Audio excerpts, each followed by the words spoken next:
start our meeting officially. I'll ask for a proposal before we do our introductions. The chair propose.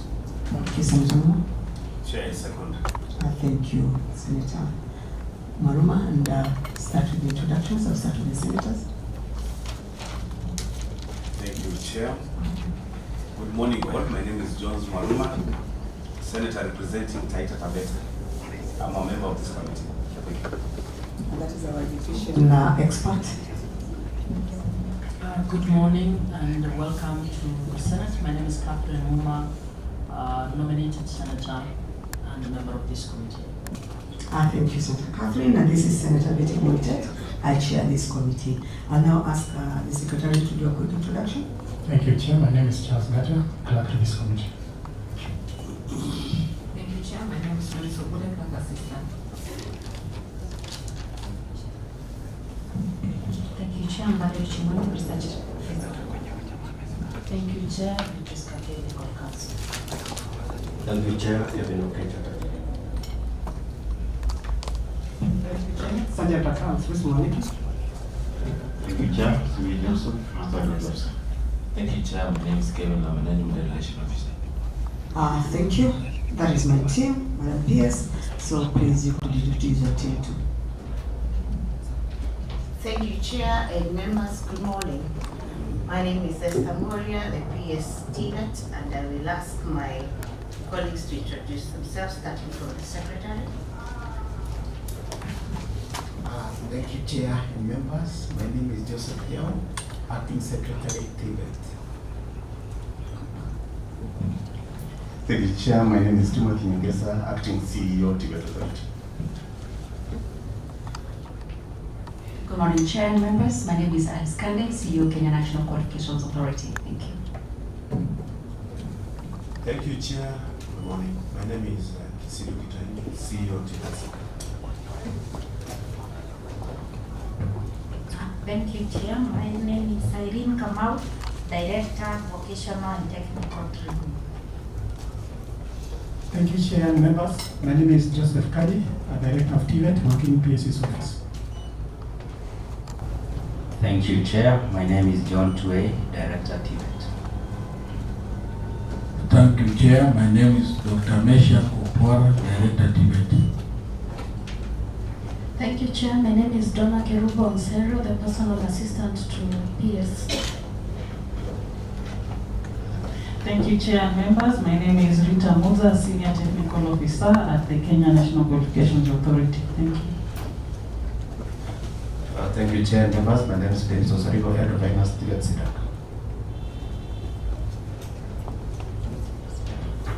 Thank you, Chair and members. My name is Kennedy Keraro. I'm a Senior Deputy Secretary working at the State Department for TVET.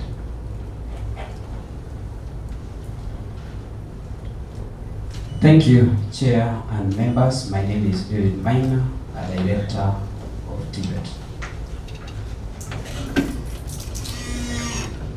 Thank you, Chair and members. My name is James Mushiri. I'm a Director. The committee is currently conducting an inquiry on the status of implementation of Early Childhood Development Education, ECDE, and technical and county vocational education and training policies in the country. The committee has so far met with 28 counties and undertaken 9 county visits. And what the committee has so far observed in counties with regard to the running and management of VTCs is quite worrying. Among the challenges observed in the VTCs across countries are the measures in place to address the growing competition between TVET institutions and VTCs offering the same level of qualifications in avoiding duplication of programs.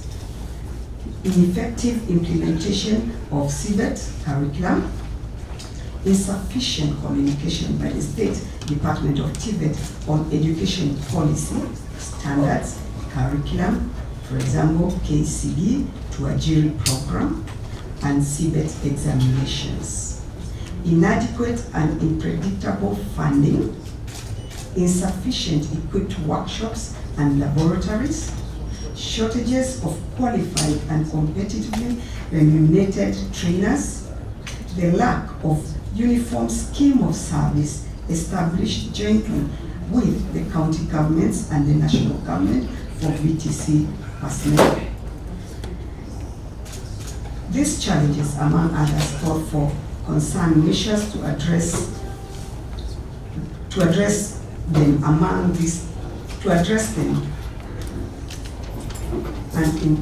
to address them between us in this committee and the State Department of TVET and Council of Governors. Madam PS, as I invite you to make your introductory remarks, please also appraise this committee on the role and functions of the State Department for TVET, since this is the first time you are meeting with this committee. And maybe to just add on that, as you are doing your introductory remarks, this committee will be very much interested to get to know the numbers of students who transited to VTCs and TVETs in the country in the last year. Thank you and welcome.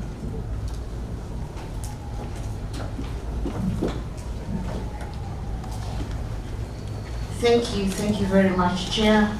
Let me say that we are glad to be here this morning so that we can be able, yes, to deliberate on this very important aspect of our national undertakings. TVET, Madam Chair and members, we appreciate, as according to a recent statement by Head of Public Service and Secretary to Cabinet, that TVET training is paramount to this country, because that is the way we are going to grow our economy, because hands-on training is part of it, Madam Chair. So technical training by national TVET institutions is provided within the confines of the Constitution of Kenya 2010 and the relevant law sectors of law. The Constitution distinguishes the specific roles for the national and county governments in the provision of technical education. Schedule 4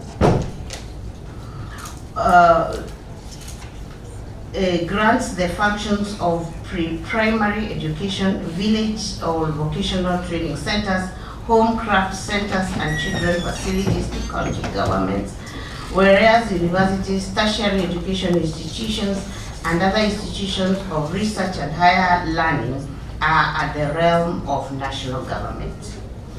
Further, the national government is responsible for education policy at both levels of government, standards, curricula, examinations, and granting of university charters. The TVET Act Cap 2010A categorizes technical training institutions into 4 categories, with authority to offer training and certification as follows. Vocational training centers, which shall offer courses up to artisan certificate. Technical and vocational colleges, which offer programs up to diploma. Technical training colleges, which shall offer up to higher diploma level. National polytechnics, which shall offer up to higher diploma level. Madam Chair, you have requested me in my introduction to talk about the numbers who have transited from VTCs to the national TVETs. Madam Chair, I do not have those numbers on my fingertips, but allow me to try and get them. The numbers, the actual numbers, I do not have, but we will have time to be able to check on those numbers. And Madam Chair, could I now proceed to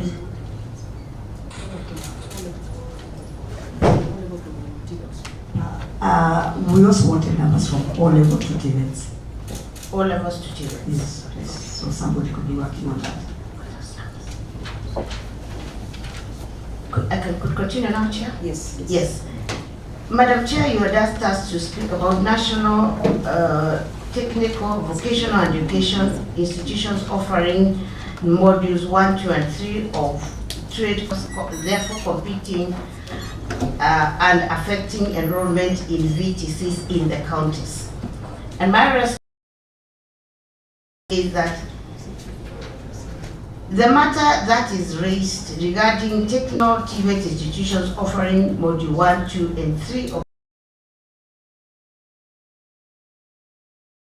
on enrollment in the VTCs is addressed within the Constitution of Kenya 2010 and the relevant laws governing the education sector. As the law stipulates, Madam Chair, national TVET institutions can offer training up to higher national diploma, whereas VTCs can only offer training leading up to artisan certification.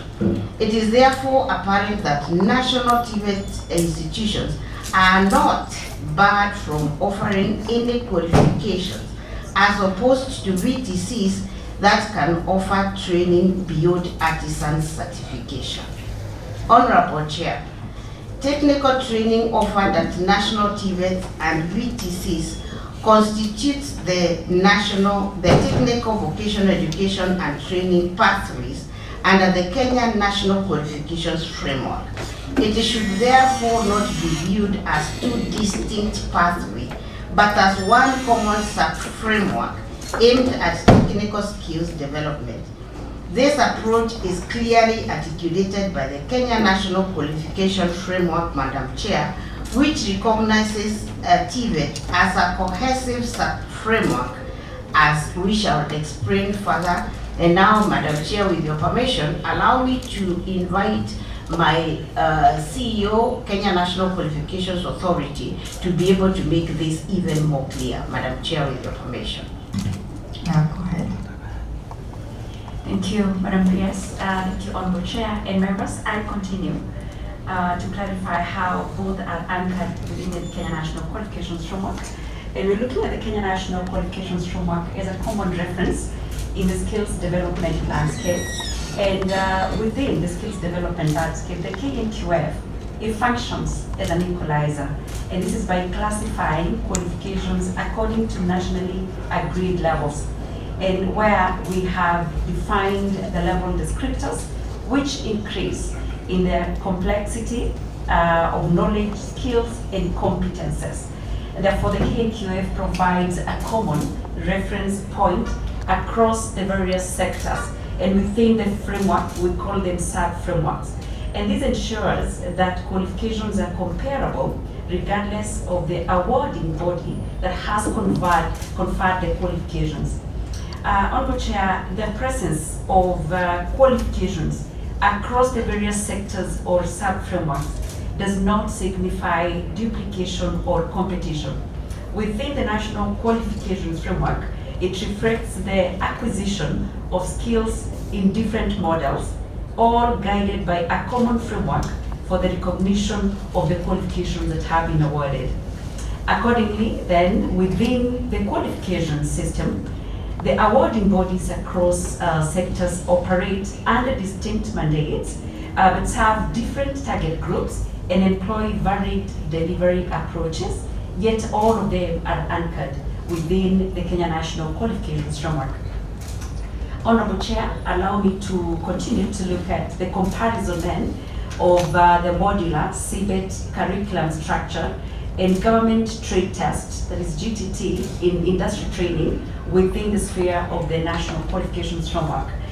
The modular CBET curriculum within the TVET sub-framework is structured around outcome-based, credit-bearing units of competency, and these are organized into modules which ultimately form full qualifications and are then aligned within the Kenya National Qualifications Framework.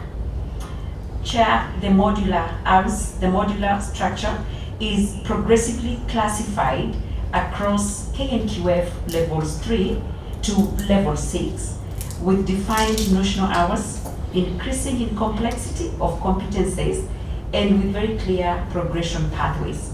The modular curriculum design allows for flexibility and structured skills development. Chair, on the part of government trade test, these qualifications, which are under industrial training, This is structured into 3 levels.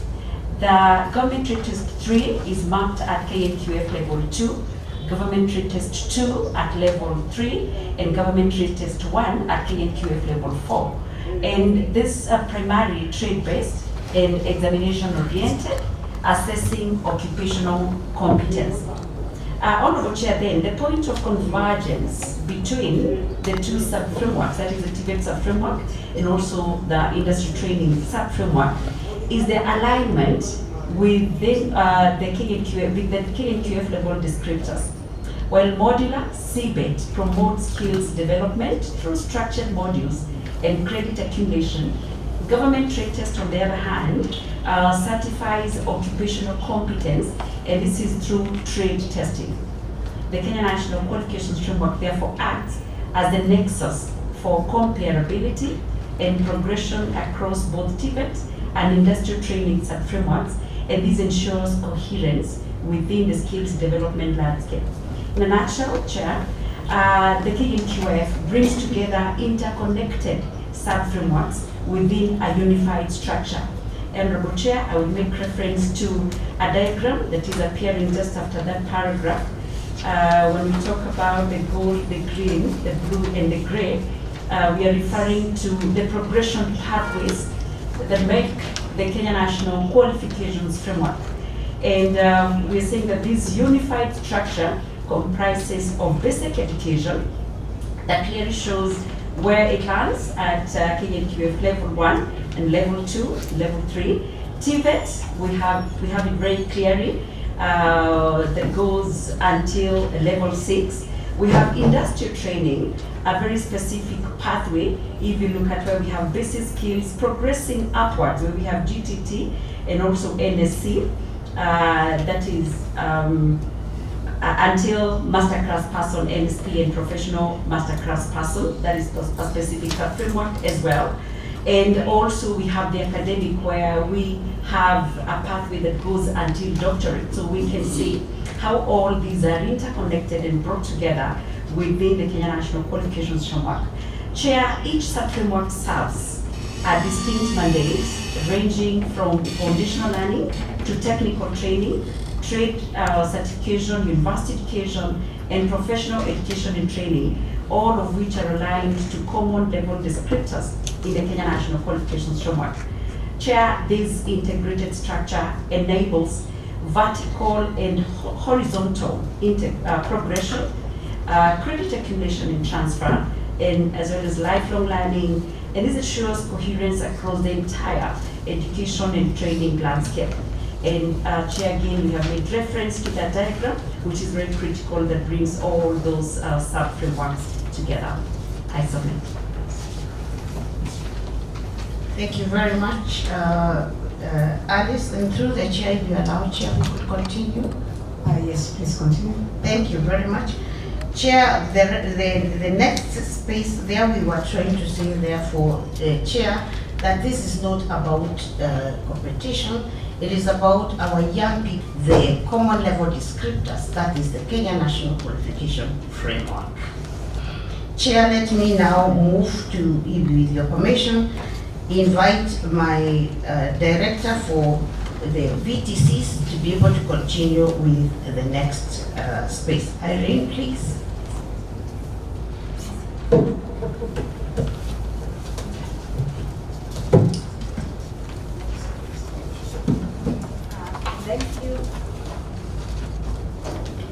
Thank you, Chair and the members. I continue.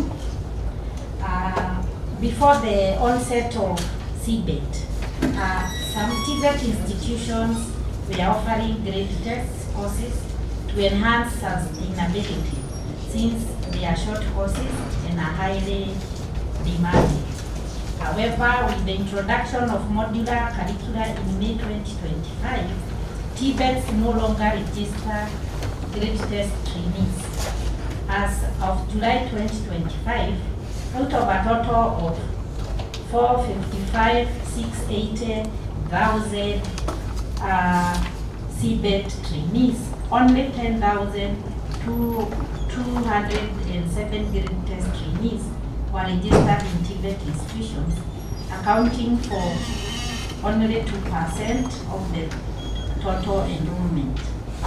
As per the available data on enrollment trends from VTCs for the last 10 years, between 2013 and September 2023, enrollment in VTCs has generally stabilized, except for a few counties which experienced drops in enrollment, which cannot be attributed to CBET courses in TVET institutions.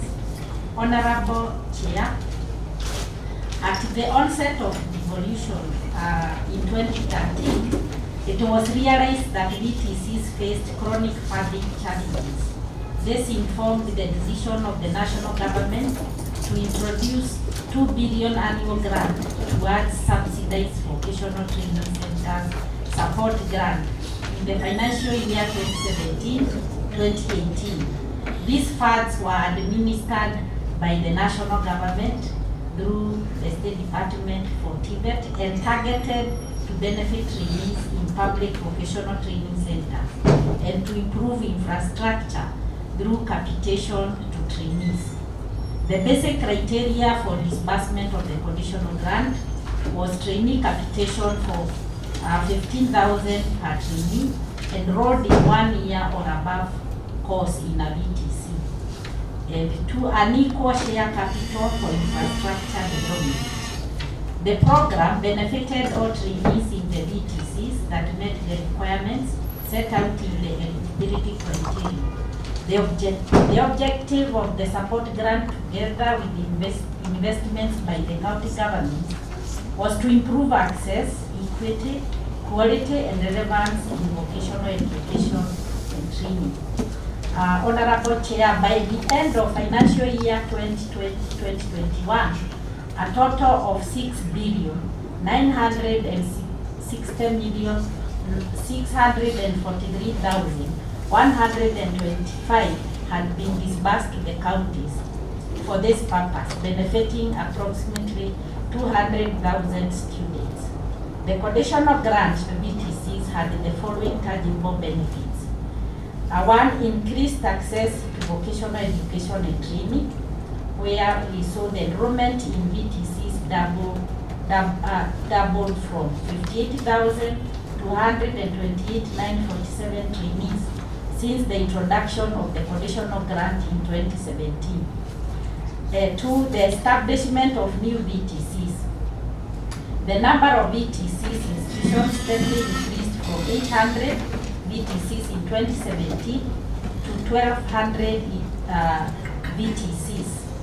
This increment was attributed to proper utilization of the development component of the grant by the counties. Number 3, the rehabilitation of infrastructure and provision of tools and equipment. The grant was usefully utilized to improve on infrastructure of existing VTCs and purchase of tools and equipment. Number 4, there is improved quality of and relevance. The number of VTCs registered with TVET increased from 23 in 2015 to 648 in 2021. There was improved governance, where all eligible VTCs had a functional board of management in place.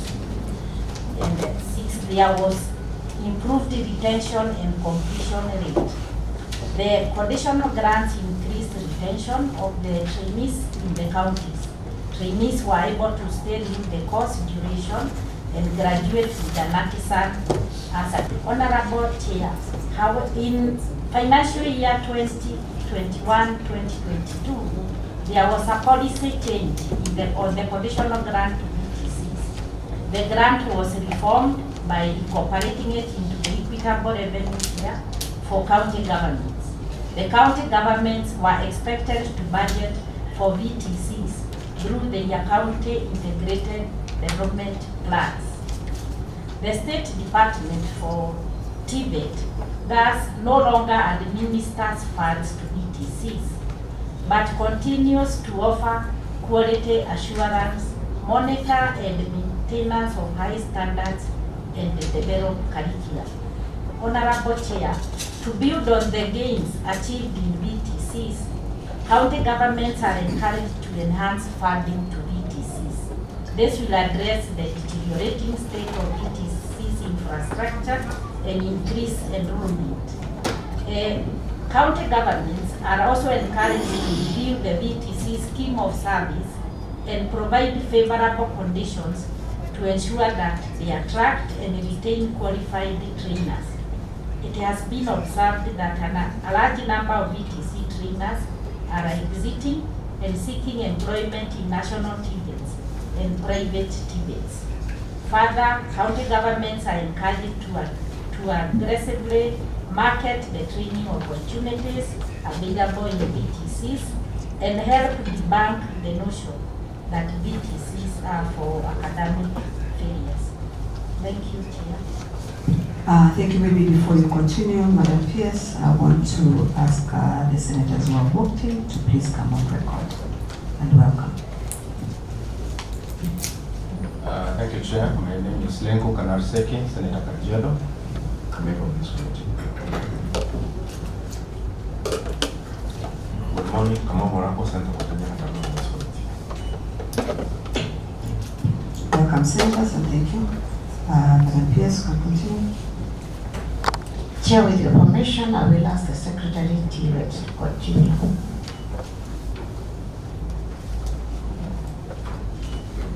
Honorable Chair and members, I wish to come in and provide the warrant for the first question.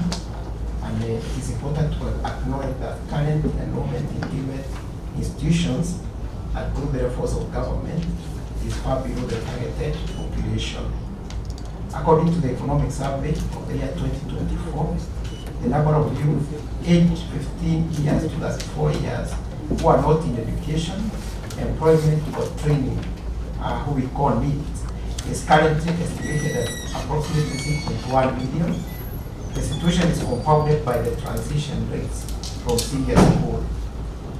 In the 2024 KCSE cohort, approximately 965,501 candidates sat for their examinations, for the Kenya Universities and Colleges Central Placement Service schools successfully placed about 329,811 students into universities and TVET institutions, including Kenya Medical Training Colleges and Technical Training Colleges.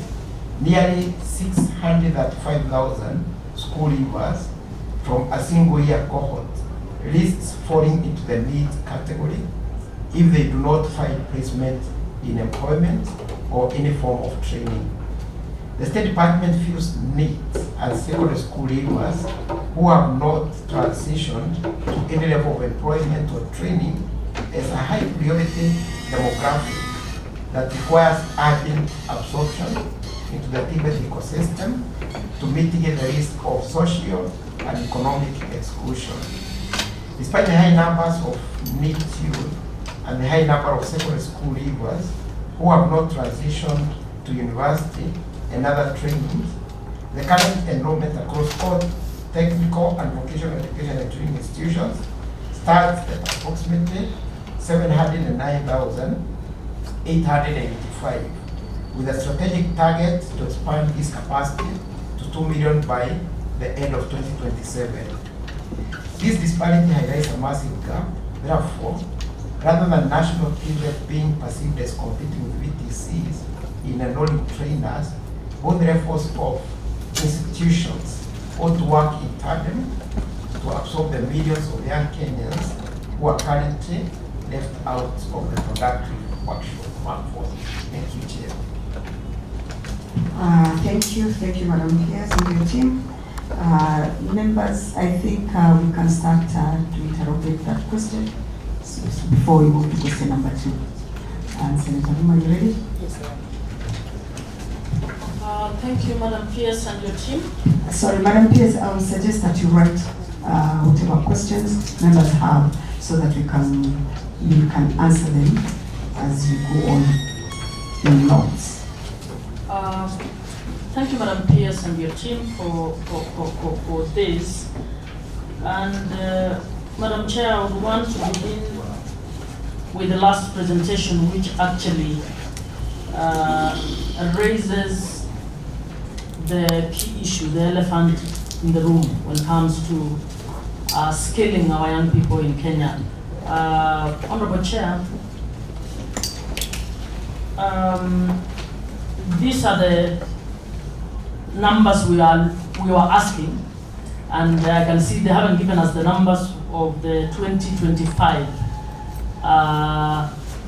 school leavers.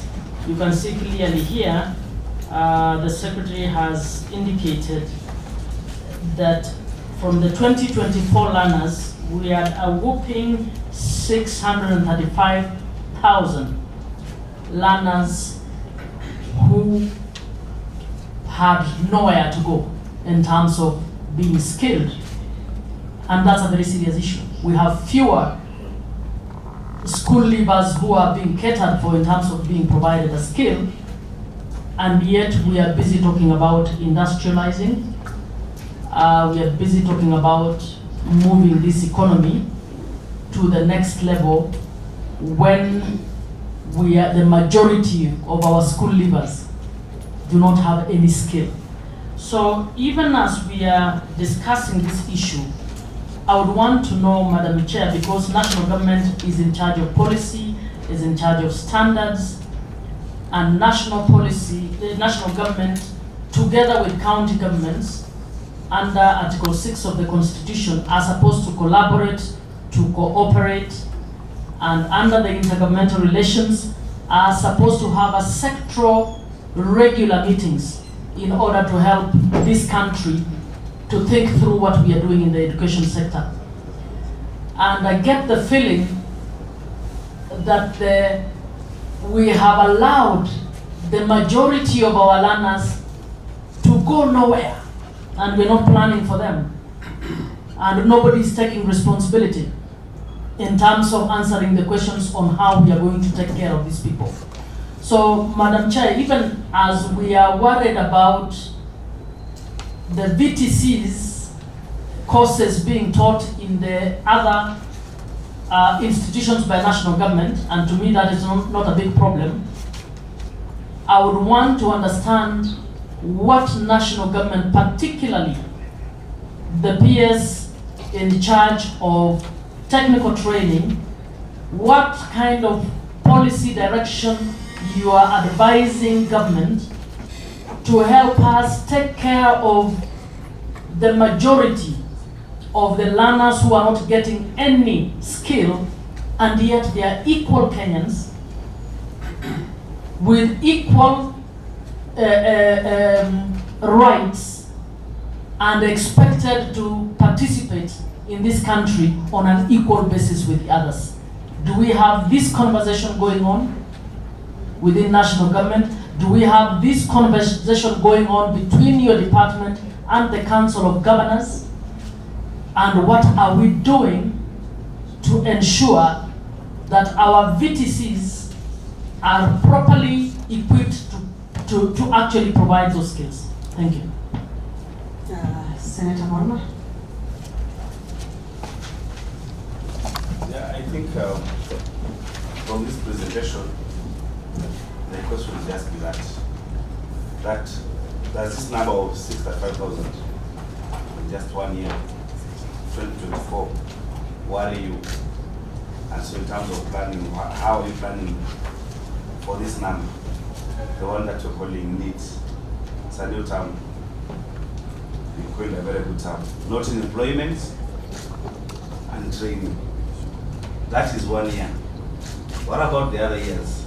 So what is the total number of the children who did not transit training in 2023, in 2022, in 2021? It must be many. So what are you doing about it? And so as TVET, what are the plans?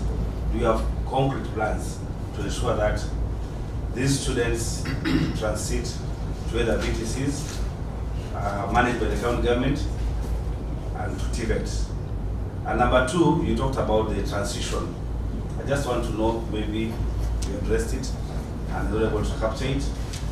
When you transit from the VTC in county governments, vocational training centers. We've done artisan.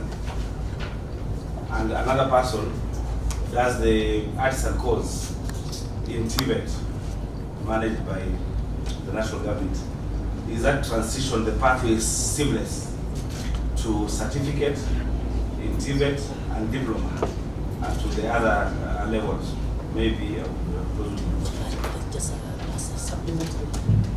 Chair, just allow me to give a supplementary question. Madam Pierce, I would also want to understand whether the 2024-2025 financial year capitation and 2025-2026 financial year capitation to TVETs have been disbursed. The reason I'm asking this, it was brought to my attention that that capitation has not been paid. It was also brought to my attention, and I actually called 6 TVETs, I will not name them. Madam Chair, I was a chair of Sigalagala National Polytechnic. We worked with Opora there before. So I have called a number of them. They've told me they didn't receive 2024-2025 capitation. They have not received 2025-2026 capitation. And the reason I'm making this a supplementary question to what I asked is that many poor people's children are dropping off. So they are adding this 635,000 is increasing because that capitation is not going to the schools. What is happening in this sector? Thank you, Senator Muma. Yes, Senator Seki. Thank you, Chair. I think much of the question has been asked by my colleagues, but Dr. PS, as my colleague had just said, I don't know if it is worrying you as a department, as it also worries the other departments, state departments of basic education, for full transition of their students or pupils from primary to secondary, from secondary to university. I don't know if it is worrying you, this big number of 600, and I think this is the number that is being, or you've given as a department, state department of technical, for you to cover these students and get to know where they going to. I don't know if it is worrying you, Madam PS. So you need to tell this committee and the entire country where are these students, 635. We are concerned of the transition from primary to secondary.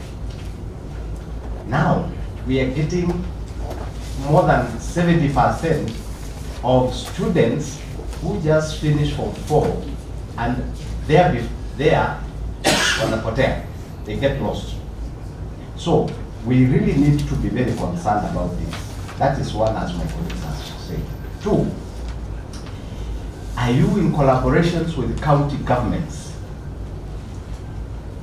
And if so, then we need to know at what level does county government bring in the VTCs or skills for these students? And last but not least, we have had much of the empowerments of youth, and I believe these are the youth being empowered. How many of them have been empowered?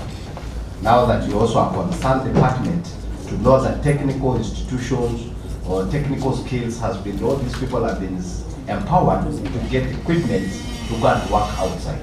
So can we get also that answer or that request? Because I think this is part of what is supposed to be one of the functions of the department. Thank you, Honorable Chair.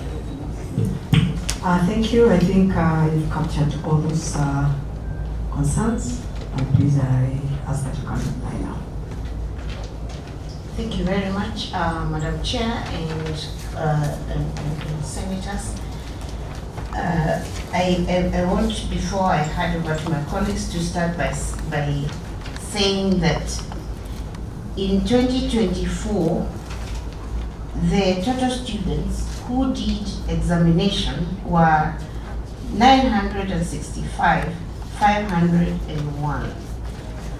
The ones who transitioned to the university were 244, 563, therefore leaving 706, 148, probably for technical training.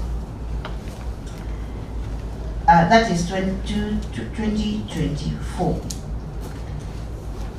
So that is 83%. That is who are there. That is 2024.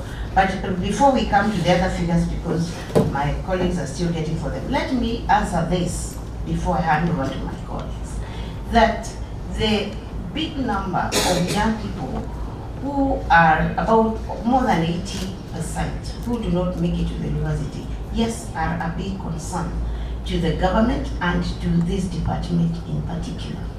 What have we done to try and cater for them? Madam Chair, it is now a policy of TVET to have a direction and a dedicated team out there in every region.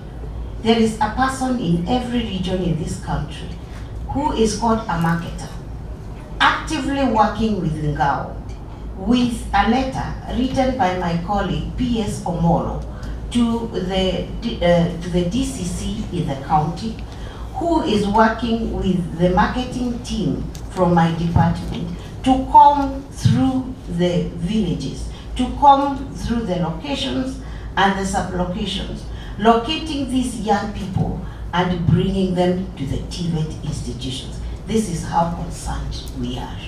And there is a dedicated person in every region. We have 8 regions in the country. So there are 8 marketers in every region working with Ngao to bring the young people to the TVET institutions. And Madam Chair, since this government took over, we have grown from 350,000 to now approximately 850,000. That is not to say that that is enough. Madam Chair, our dream is to get to 2 million. And that has been a directive from the Cabinet Secretary that you should be at 2 million. So we are working day and night to bring these numbers up, because this NEET group that is out there is a big concern for the government and in particular for this department. More clearly now, let me ask my colleagues to answer question 1. Joe, please. Thank you, Chair. The first question was about the 2025 O-level graduates, and this Chair, the enrollment is still ongoing because our enrollment are not once, they happen all across. So maybe we shall be having the total number when it comes towards the end, but we can provide that which we have enrolled maybe in January. But for the total, we can only get it at the end of this financial year. So the other question was on the strategies that we are doing, and the PS has touched on some of them. And more than that, we are also talking with our development partners. Like last year, there was a project which was launched of about 7.5 billion, whereby it is going to deal with ICT integration, whereby we are bringing on board training TVET online, whereby we are going to have an insect simulation, virtual realities, and so on and so forth, so that what cannot be handled by the infrastructure we have is going to be handled online, because once you're having online TVET and now the face-to-face, maybe you can have 2/3 of the total population online, and that on college, dealing directly with the skills in the workshops and the laboratories. So the other thing we also done, we have a program known as Ujuzi Majantani. This is whereby we are taking training to the youth in the far-to-reach areas like Ujuzi Manyatani. Manyatani. Yes, this is a mobile TVET whereby we take training to the youth in unreached areas such as Samburu. So that one we have already doing. We are doing now the mobile TVET, and this one we are going to take it to the entire country because we started it as a pilot and it is doing very well. Something else that we also need to know is that the ministry has put in place the RPL policy, that is combination of prior learning, and this is whereby there are very many youth who are skilled but they were not skilled in a classroom. They were skilled informally out there, and the recognition of prior learning assists these people to go to any of the TVET institutions, present themselves, they are assessed and they are certified according to the level of knowledge that they have.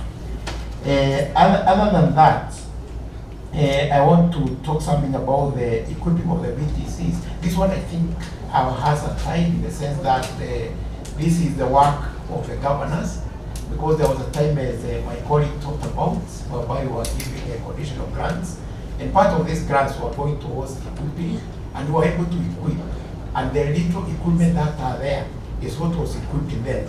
But then that money was taken back to the county governments as equitable share of their resources, and therefore we no longer have any control of that money.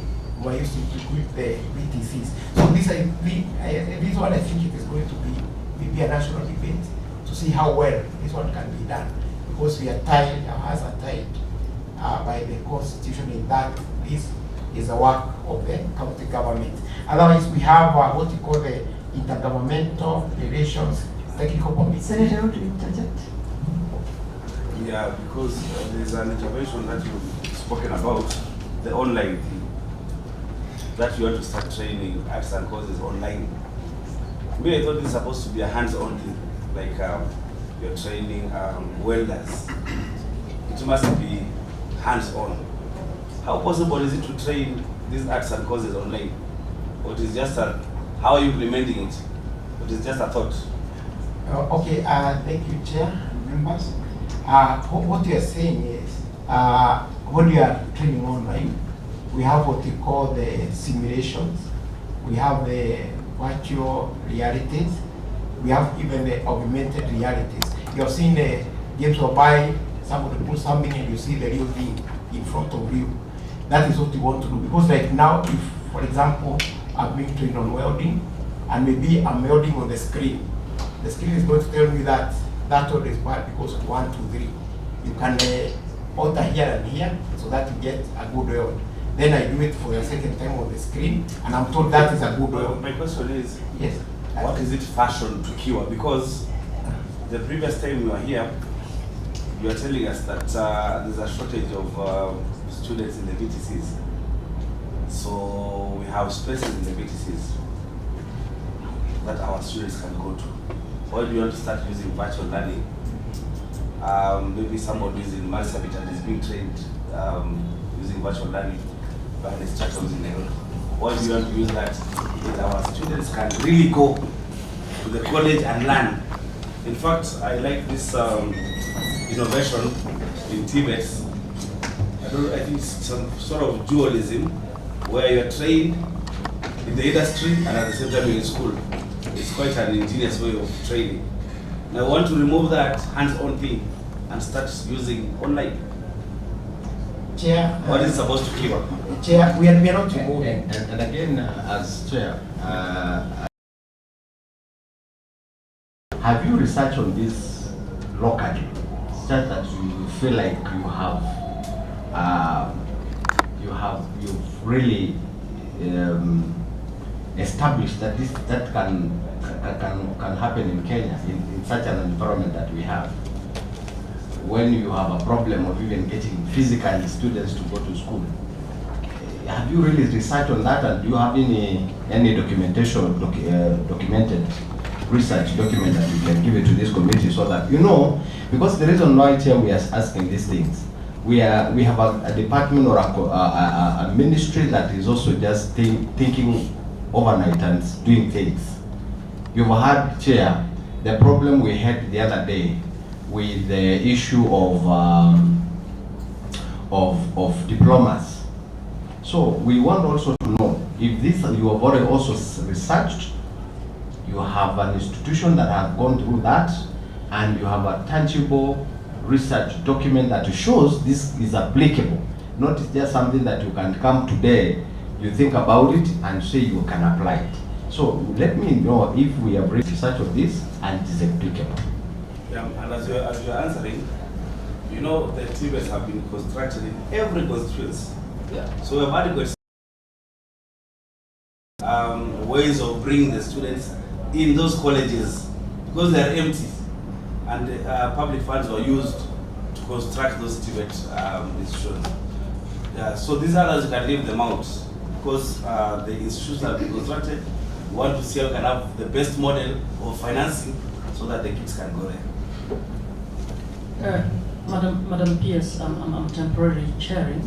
As you answer that question, I think the secretary used the word "I am told." This is effective. That's serious. That whoever is in charge of the standards in Kenya is saying "I am told." This is effective. So even as you're speaking, Madam PS, you might want to share with us the standards that you have put in place to guide how a VTC learning looks like. How should the workshop look like? How should, as you're answering this question, should it have simulation machines? Should we have the obsolete engine for mechanical engineering or a board? I hope we can get that document given as the answers. Madam Chair. Madam Chair, let me augment what my colleague was saying. He was talking about where we would want to go in the eventualities, but I agree with you, Senator, that the dual training is our thing. That 80% of the time we want the student in industry. And let me also inform the honorable senators that again, we have an active team out there who are identifying the spaces in industry where our young people are going to train, because we want them most of the time in industry 80% and only about 20 to 30% in the institution. Because when we train them from industry, because they are paying points, train this for us. For example, I'll give an example. The other day, even within government, the Department of Irrigation told us that they need 7,000 technicians trained. So we have put up the curricula. We have started in admitting the irrigation technicians, therefore training from industry, from the people who need them. And we are going to train them together because we have done the curricula together. And then after that, they proceed to irrigation, to the industry, where they are going to work. That is our dedicated mode of training. Madam P.S., where are you exactly training them?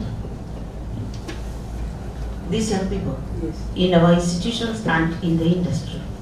Yeah, Madam. No, I'm talking about the 7,000. You say that you already recruited and training them. Yes. So I want to know where in particular are you training them? Right across the country, Madam Chair.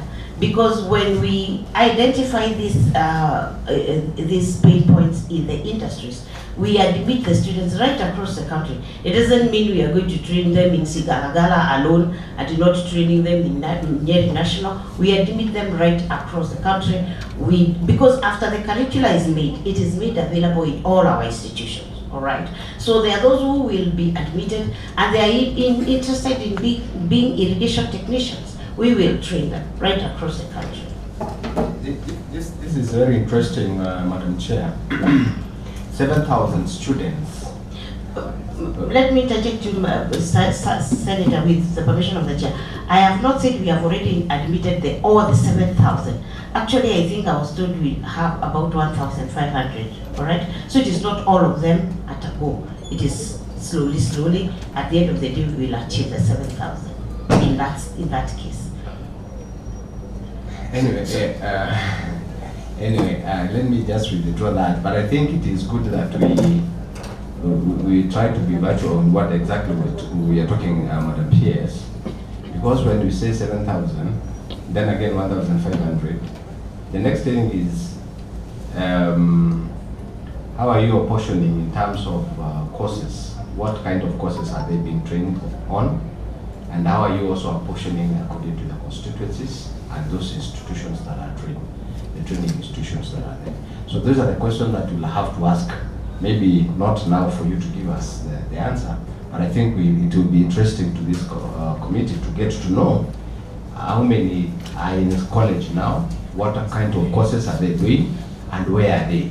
Because it is also interesting us, because we are representing the population of Kenya, which we are also interested to know how are they going to be apportioned in every, so that we don't have 1,500 being trained in cost and the rest of Kenya, they don't have these trainers.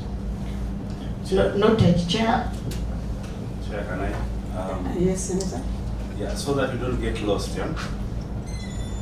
Let us identify the problem. Where is the problem? The problem is we don't have our youths in VTCs. Many of them are outside.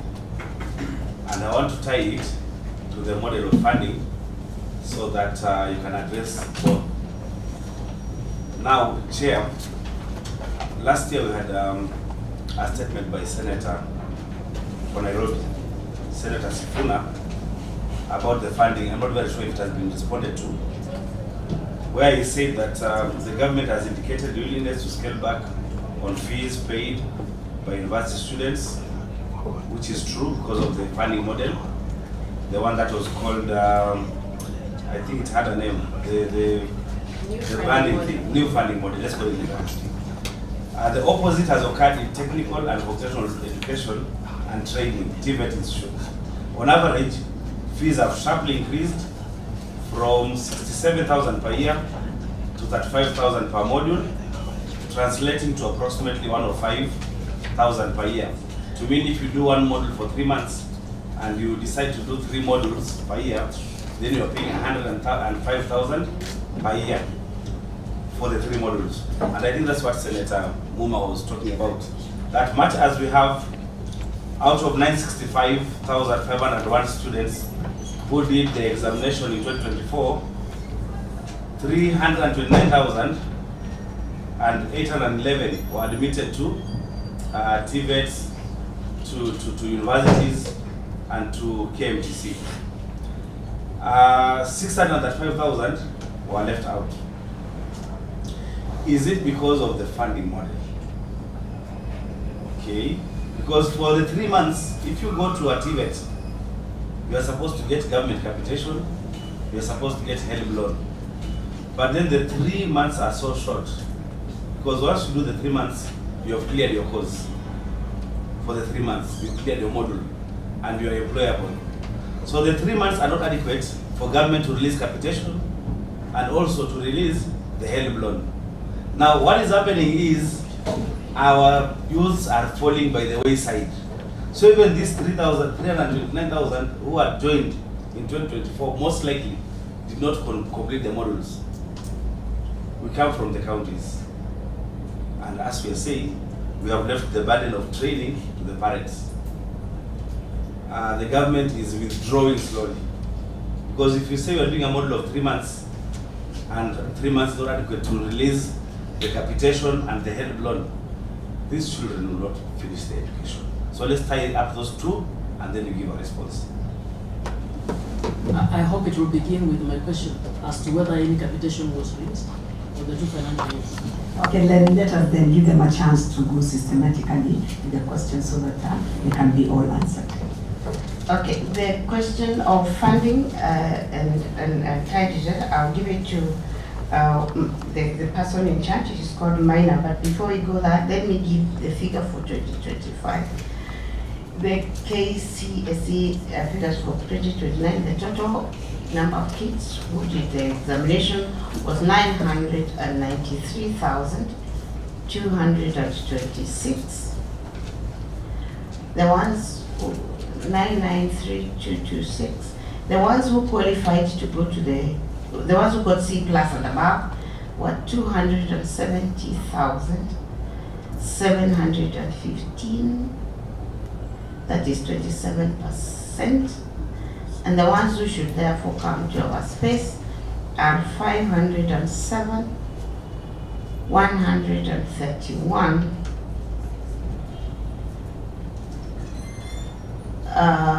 507, 131, that is 73%. So having given that number, I think we go to the question of funding. And Minor, please take over. With your permission, Madam Chair.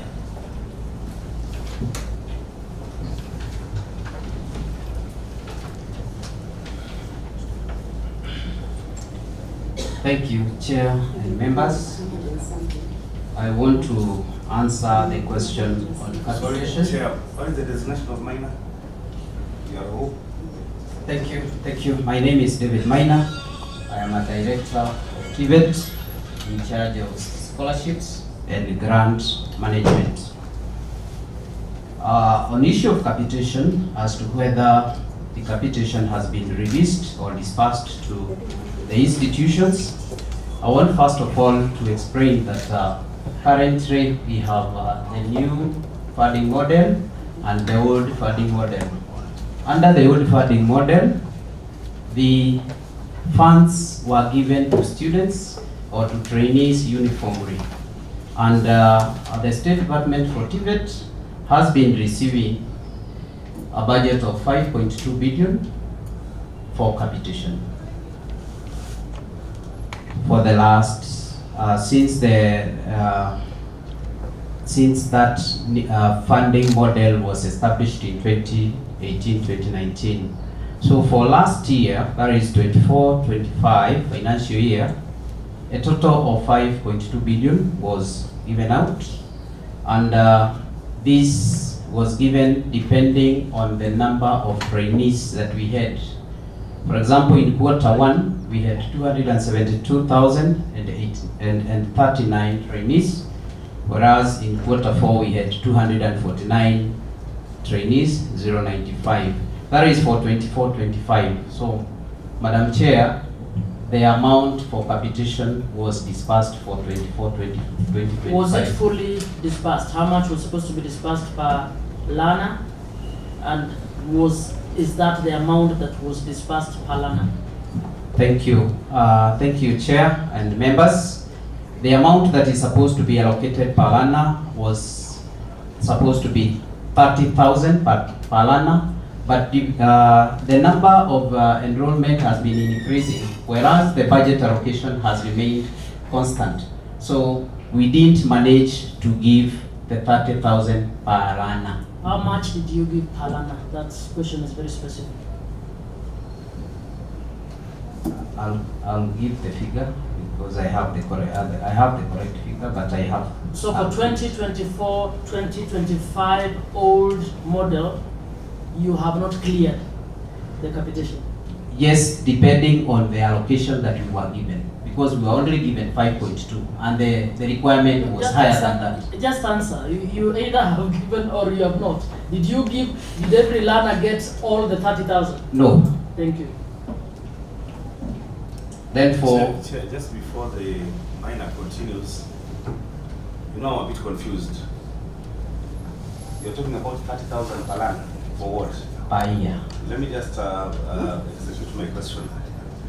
You've said that the new funding model started in 2018-2019. The old funding model. The old funding model. The old funding model. Yeah, that is the old funding model. That's good. Thank you for clearing that. In 2018-2019, is it still subsisting, or we changed to the new funding model? We changed to the new funding model, which was banded. And those in band 1, the poor ones, household was supposed to pay 5,000. And for the band 5, they were supposed to pay 18,000 per year. Is that model the one that you're talking about? 30,000 that was released per learner? Thank you, You're Chair. confusing me. Not really, but Chair, I was trying to explain the old funding model first, because the new funding model... 2024, that is the end. 2024, that is the end question by Senator Muma. Are you saying that the 30,000 was released for the old funding model, yet in 2024 we are using the new funding model? I want to explain this, Chair. Yeah. Currently, we have the two funding models going on. Okay. So we have students who are on old funding model who will be done by the end of this financial year. And then we have the new funding model which came into place back in September 2023. Okay, so now for clarity. So the students on the old funding model are the ones in respect of which you received funding, isn't it? 5.2 billion. Yes. And even of those, you have not paid the full 30,000 per student. Yes. Okay. Now I guess you're going to tell us now, the ones who enrolled on the new funding model. Yes, that is where I'm going. And they enrolled in September 2023. Yes. Ukweli ama urongo? Okay. And then before you get to that, those who you were to give 30,000 and you did it, how much did you give each student? I'm going to clarify the figure because I have it, but I'll give the figure after this. For financial year 25-26, this current year, the capitation that we have received, because currently we are receiving per quarter, we have received capitation for 2 quarters. Please start with 23, 24, 24, 25 new model. Okay, thank you, Chair. For the new funding model, the State Department is charged with the disbursement of scholarships, while the loans are disbursed by the Higher Education Loans Board. For the scholarship, in financial year 23-24, a total requirement of 4.8 billion for 129,627 trainees was required, 4.8 billion. However, we only received an exchequer of 1.9 billion. So that means there was a carryover of 2.8 billion, which was not paid. Okay, let's be student learner centered, not department centered. Yes. How much did you give per learner under the new model for the year 2023-2024? Thank you, Chair and the members. This is dependent on the band. They don't get uniform amount because, for example, in band 1, the highest was getting 47,035 shillings. Whereas in band 5, the lowest was getting. So you can tell us, all students got as follows. Band 1, we gave them 20 bob. Band whatever, is it possible to say that? Yes, it is possible. But Yeah, please. have it there.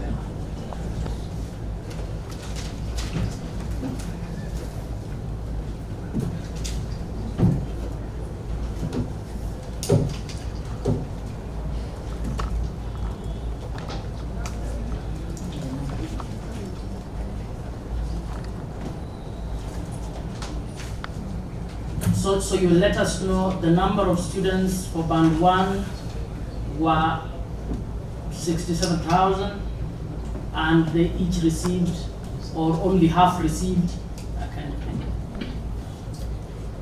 The number and the figures.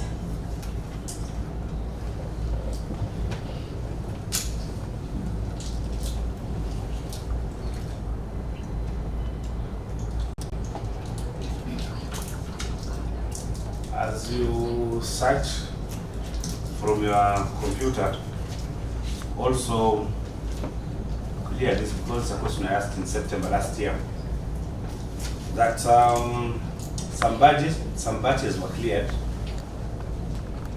for 25-26, and there were still some batches for 24-25 for capitation that were not cleared.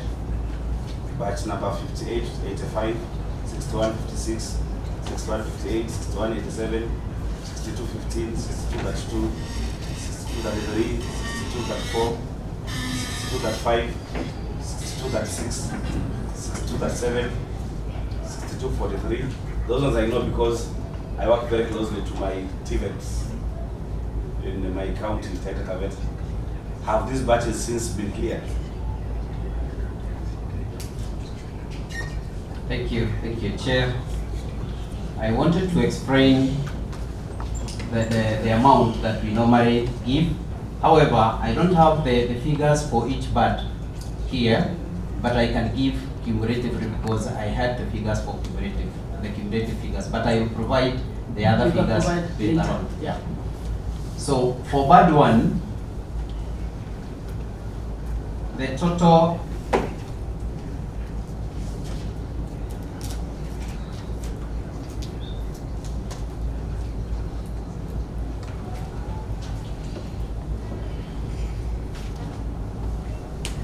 Band 1 is supposed to receive how much? Sorry, band 1 is supposed to receive how much? And then the total and the number of learners in that band. We can calculate for ourselves.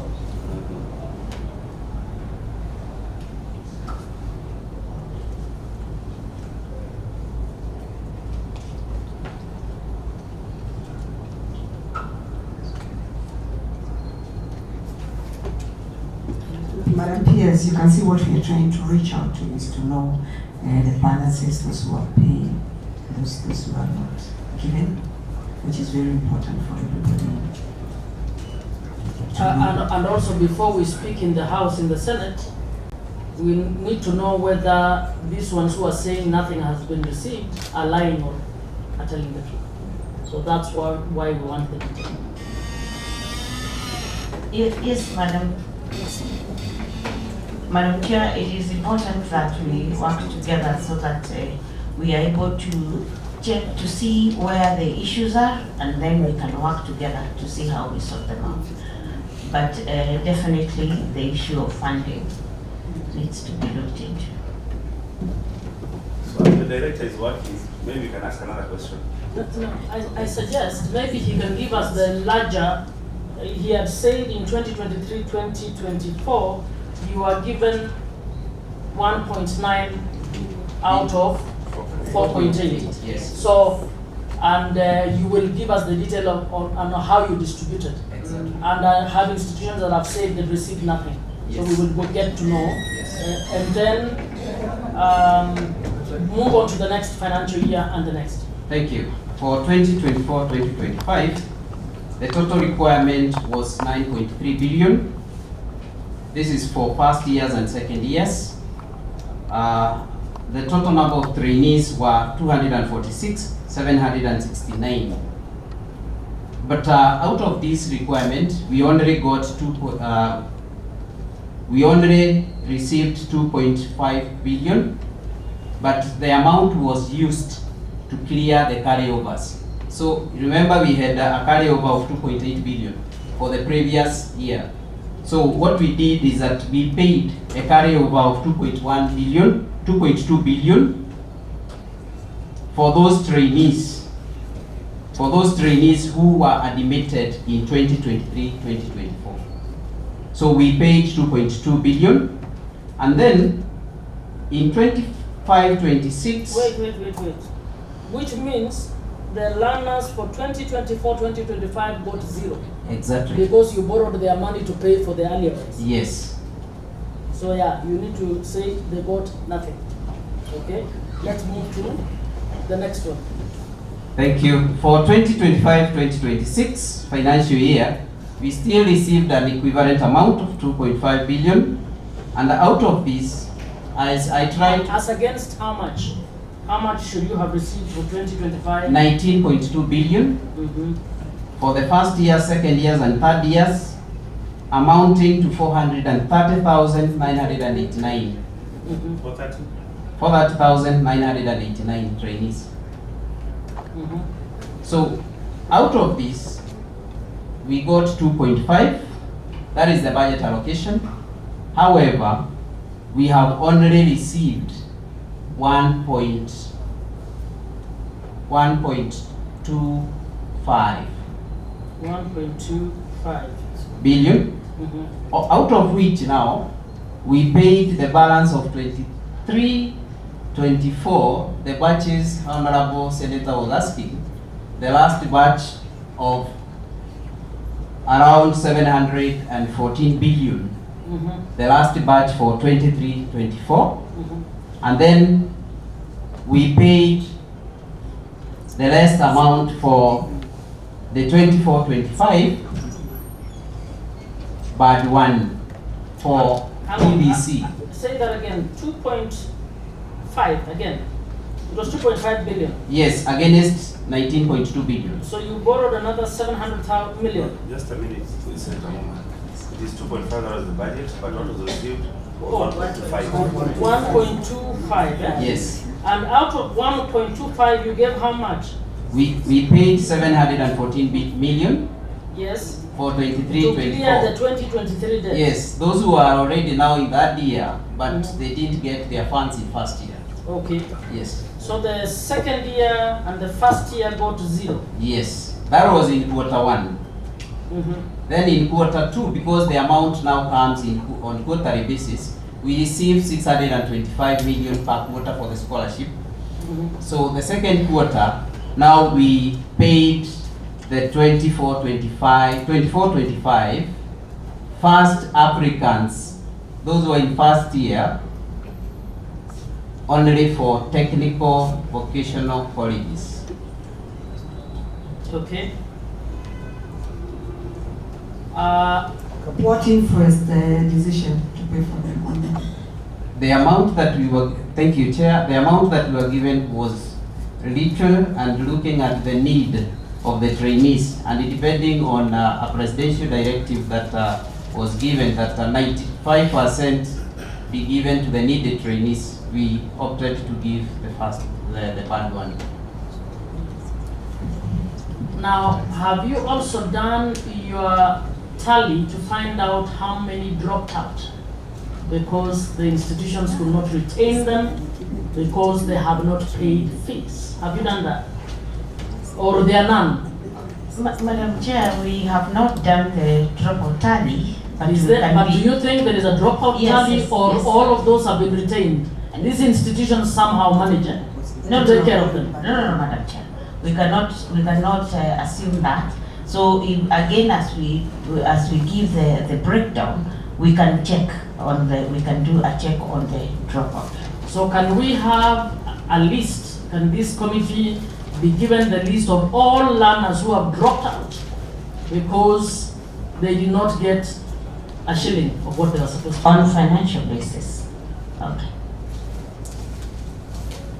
Chair, let me ask my question again about the impact of modularization of TVET and how then it has affected the flow of funds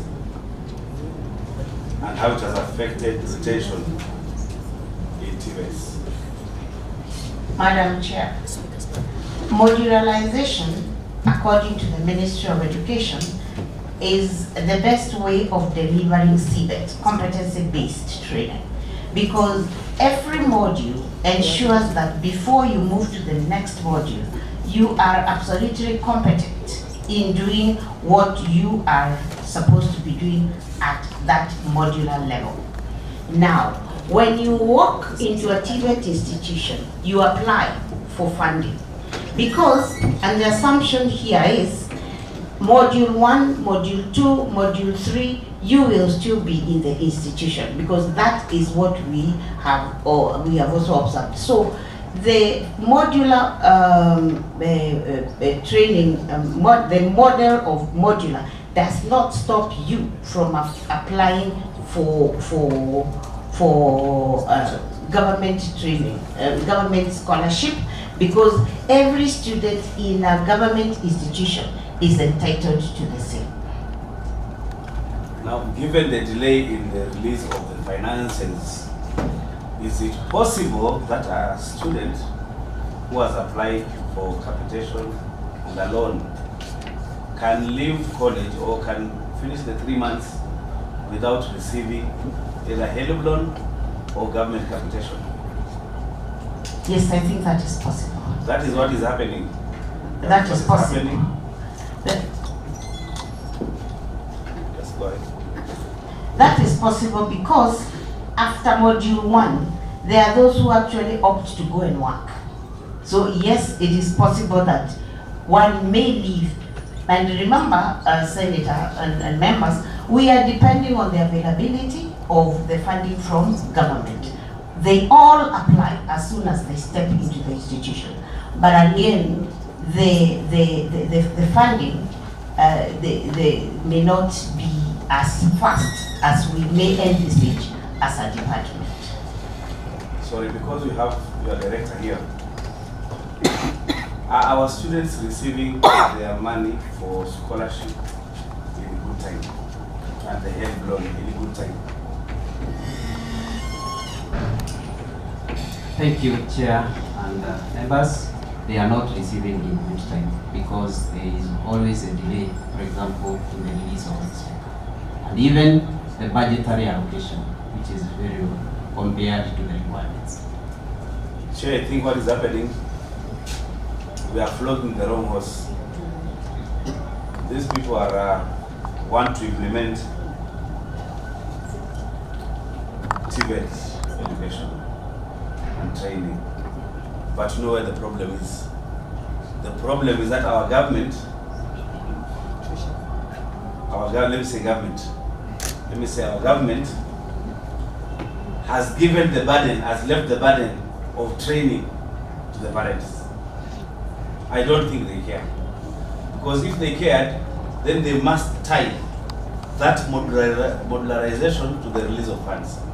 So much so that if you are going to tie at a better national polytechnic and you're supposed to pay 35,000, then the money for scholarship should be available. The money for help loan should be available at the beginning.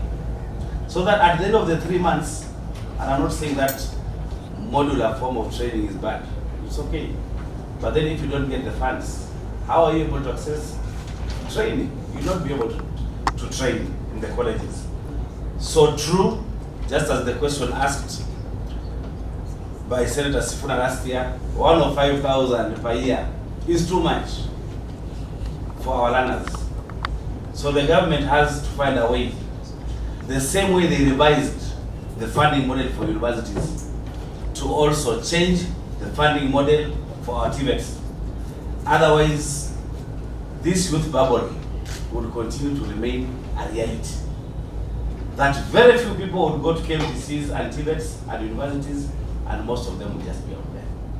We're not solving the problem of this bubble with this type of funding for our TVETs. And I think Chair proposed we call PS to this committee to explain to us why they're not releasing funds in good time to fund TVETs. I think that would be a better way, because as you said, they are working with what they have received. That is what they disperse.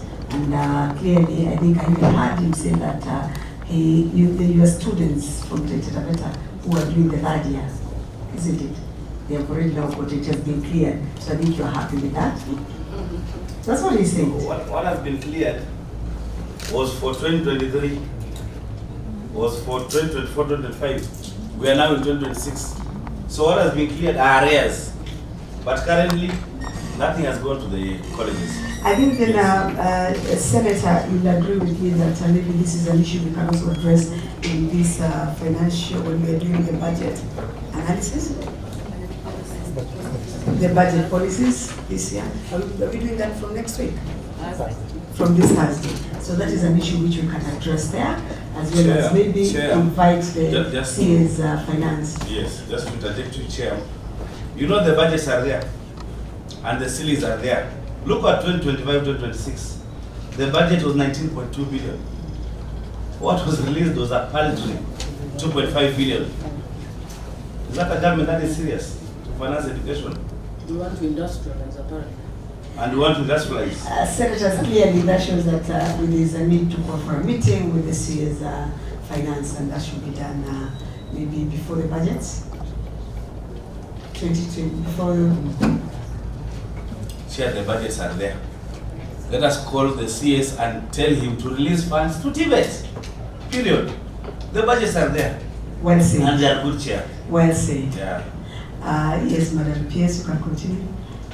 Chair, I want to agree with the Honorable Senator 100%. Our budgets are well crafted, very beautiful. The implementation is the question here, Chair. And I want to reiterate that, Chair, I would also request the honorable members to completely support us on the technical and modular training, because, Madam Chair, before we adopted the modular training, we realized that some young people are in the institution for even almost a year, doing a lot of theoretical and related training, and they go out for whatever reason without a skill. So we decided that every 3 months, as a ministry, as government, every young person should have training, and therefore we request this honorable committee to really support us on this, because we are determined to ensure that young people, as shortly a period as possible, are well crafted to be able to earn a living. And Chair, is that a policy you've come up with? Can we have a copy of that policy also? Yes, yes. Chair had actually asked, and I don't know whether they answered while I was away, about the standards.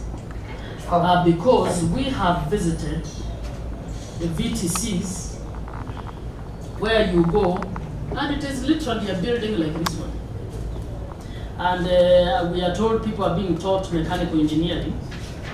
Then we've gone to others where they're being taught mechanical engineering with an engine that was picked from a yard and put there of a vehicle, an engine that is of a vehicle that is obsolete.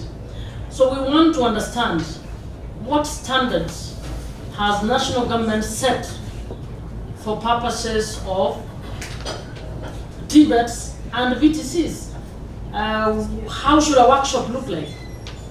So before I start a TVET, shouldn't there be a minimum of the tools I'm going to use to deliver some skill?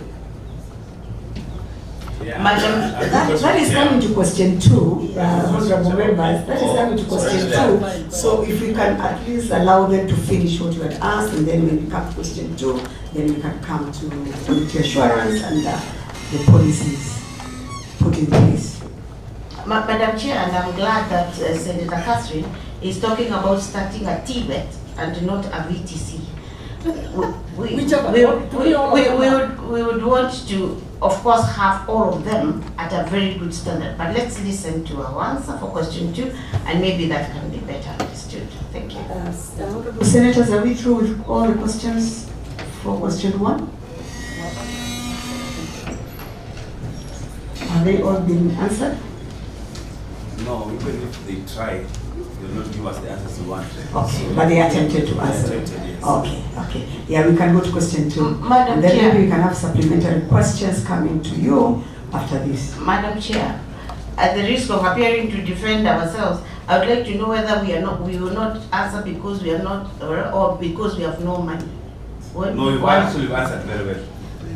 Only that in terms of financing, you're not getting the requisite support from the...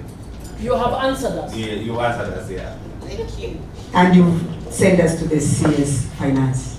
Yes, but county government collaboration that we will also deal with. We would want to show the extent to which we are collaborating with the county government. Thank you. So let's move to question number 2, and I kindly want to request the CEO TVET Authority to take over, please. Madam Chair and members, the national government provides the overall technical training policy for national and county technical training institutions. Hence, at the national government level, the Ministry of Education through the State Department of TVET is responsible for policy, standards, curricula, and examinations. On the other hand, the county governments are responsible for implementation of these policies in VTCs to achieve the desired objectives. Madam Pierce, on this particular one, I want to suggest that he doesn't have to read all this, because this is an area where we are very confused.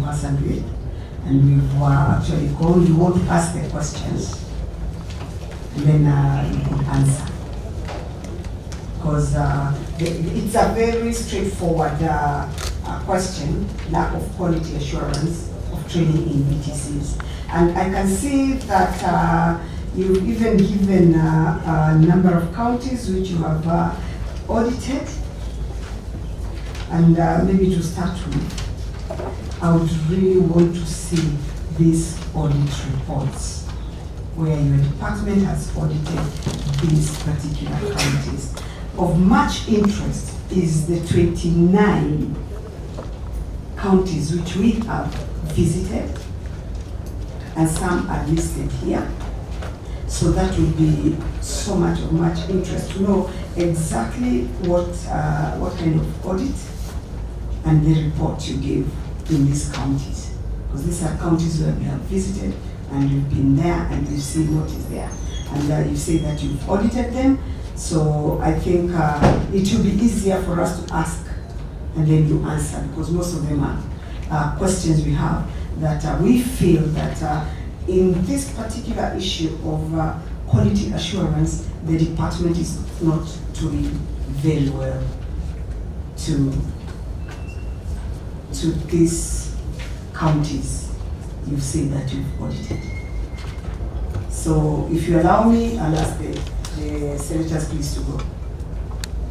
But just on what you are directing, Chair, is it possible we get the reports for all the counties, not just the 29 that we visited, get for all of them, possibly the ones not visited?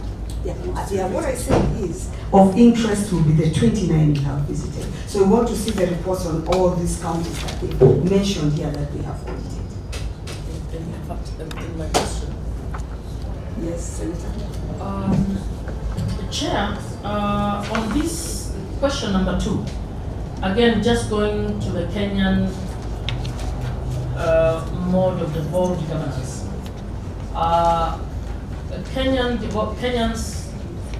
Kenya's devolved governance system is collaborative and cooperative.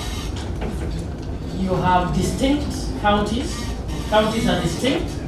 The national government is distinct. So ideally 48 governments, but they are interdependent in the sense that it is not a federation. So national government is in charge of the standards. So if you go to the health sector, whoever is called a nurse must be defined by a standard by national government. So whoever is, whatever is called the appropriate training for a certificate in a VTC is defined by the Ministry of Education, that this is what diploma looks like, this is what should happen, these are the minimums. And then when you go back to the counties, the county has the function of ECDE and whatever, and must implement that in accordance with the standard set by the national government. So what we want to know, one, what is this standard that you have established around VTCs? Number 2, what is the department doing, or how is the department collaborating? And earlier I asked about intergovernmental collaboration, and I wanted to know how often you meet. The Intergovernmental Relations Act requires that you meet periodically to discuss the issues. So I would want to know, how are you as a department ensuring that the standard established around VTCs is actually being implemented? How is the county implementing? But have you been able to pick? If you ask us, we will tell you we went to County X, and like I said earlier, we saw a building. We went into a classroom and it was just like this one. In fact, this one, I think our table is more, looks like it was done by skilled people. What is the standard? So we want to know, even as we go as senators to counties, to see exactly what is this standard that is being implemented down there. And of which I want to believe that the standard will begin with, are all these cities registered by the ministry? by the State Department.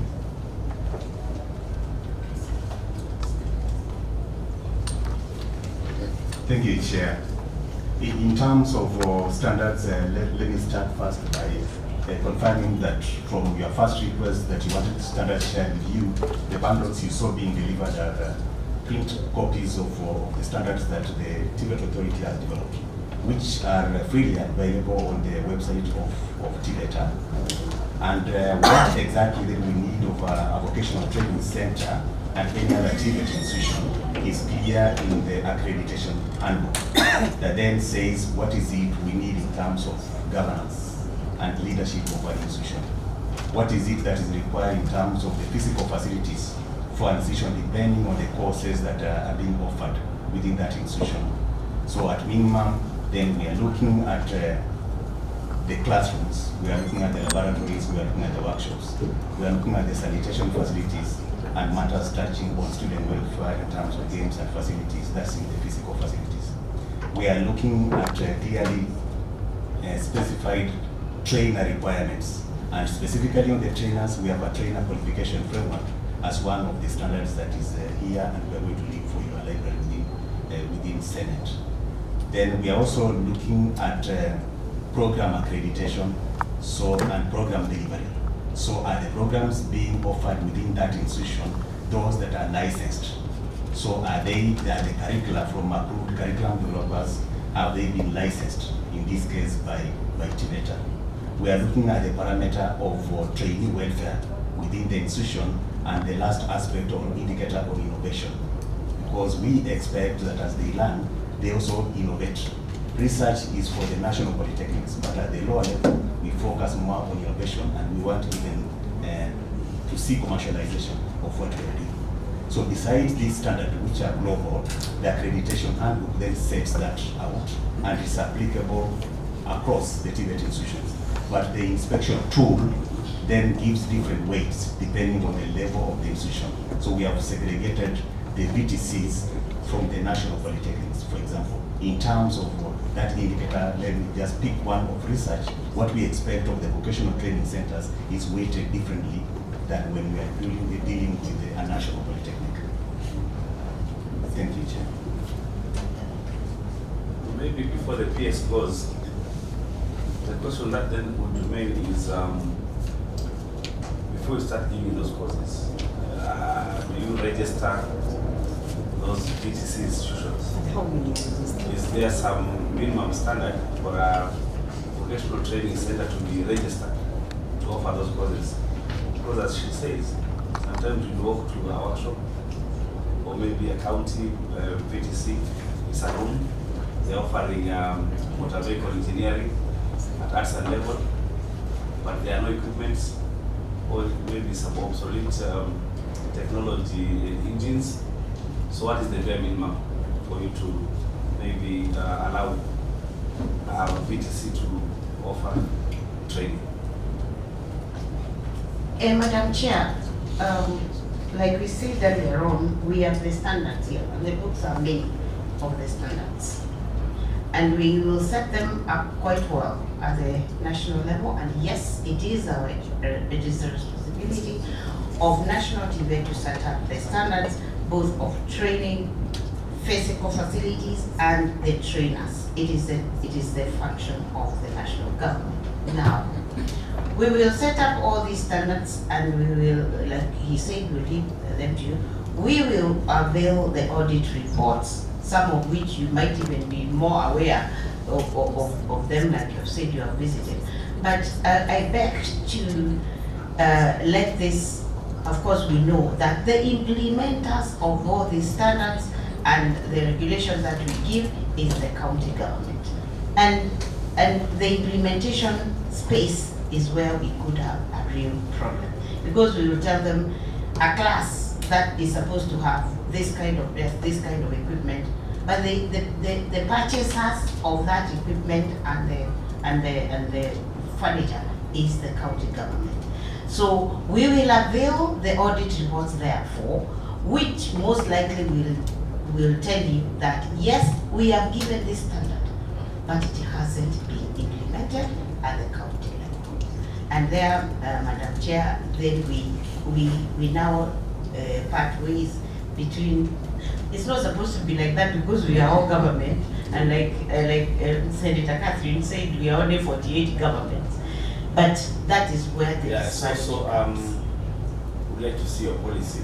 Who should Yes. ensure compliance of those standards? Is it just the county government to make sure that they comply, or there's a mechanism of quality assurance making sure that yes, from the department? both of us, both at the national.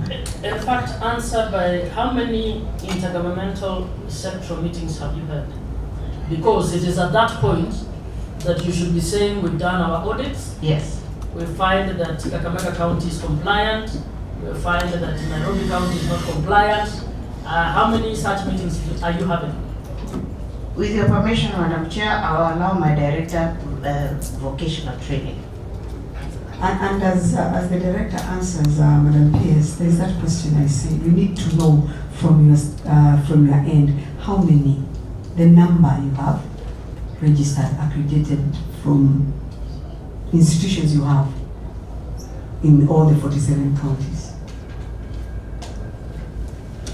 My director will do that after. Thank you, Chair and the members. My name is Irene Kamau. The State Department collaborates closely with the Council of Governors and the Intergovernmental Relations Technical Committee. At the least, we have 2 meetings per quarter. And as last week we had a meeting with the COG, and there is in place the education sector forum that has been formed, and that is under that forum is where we have our meetings.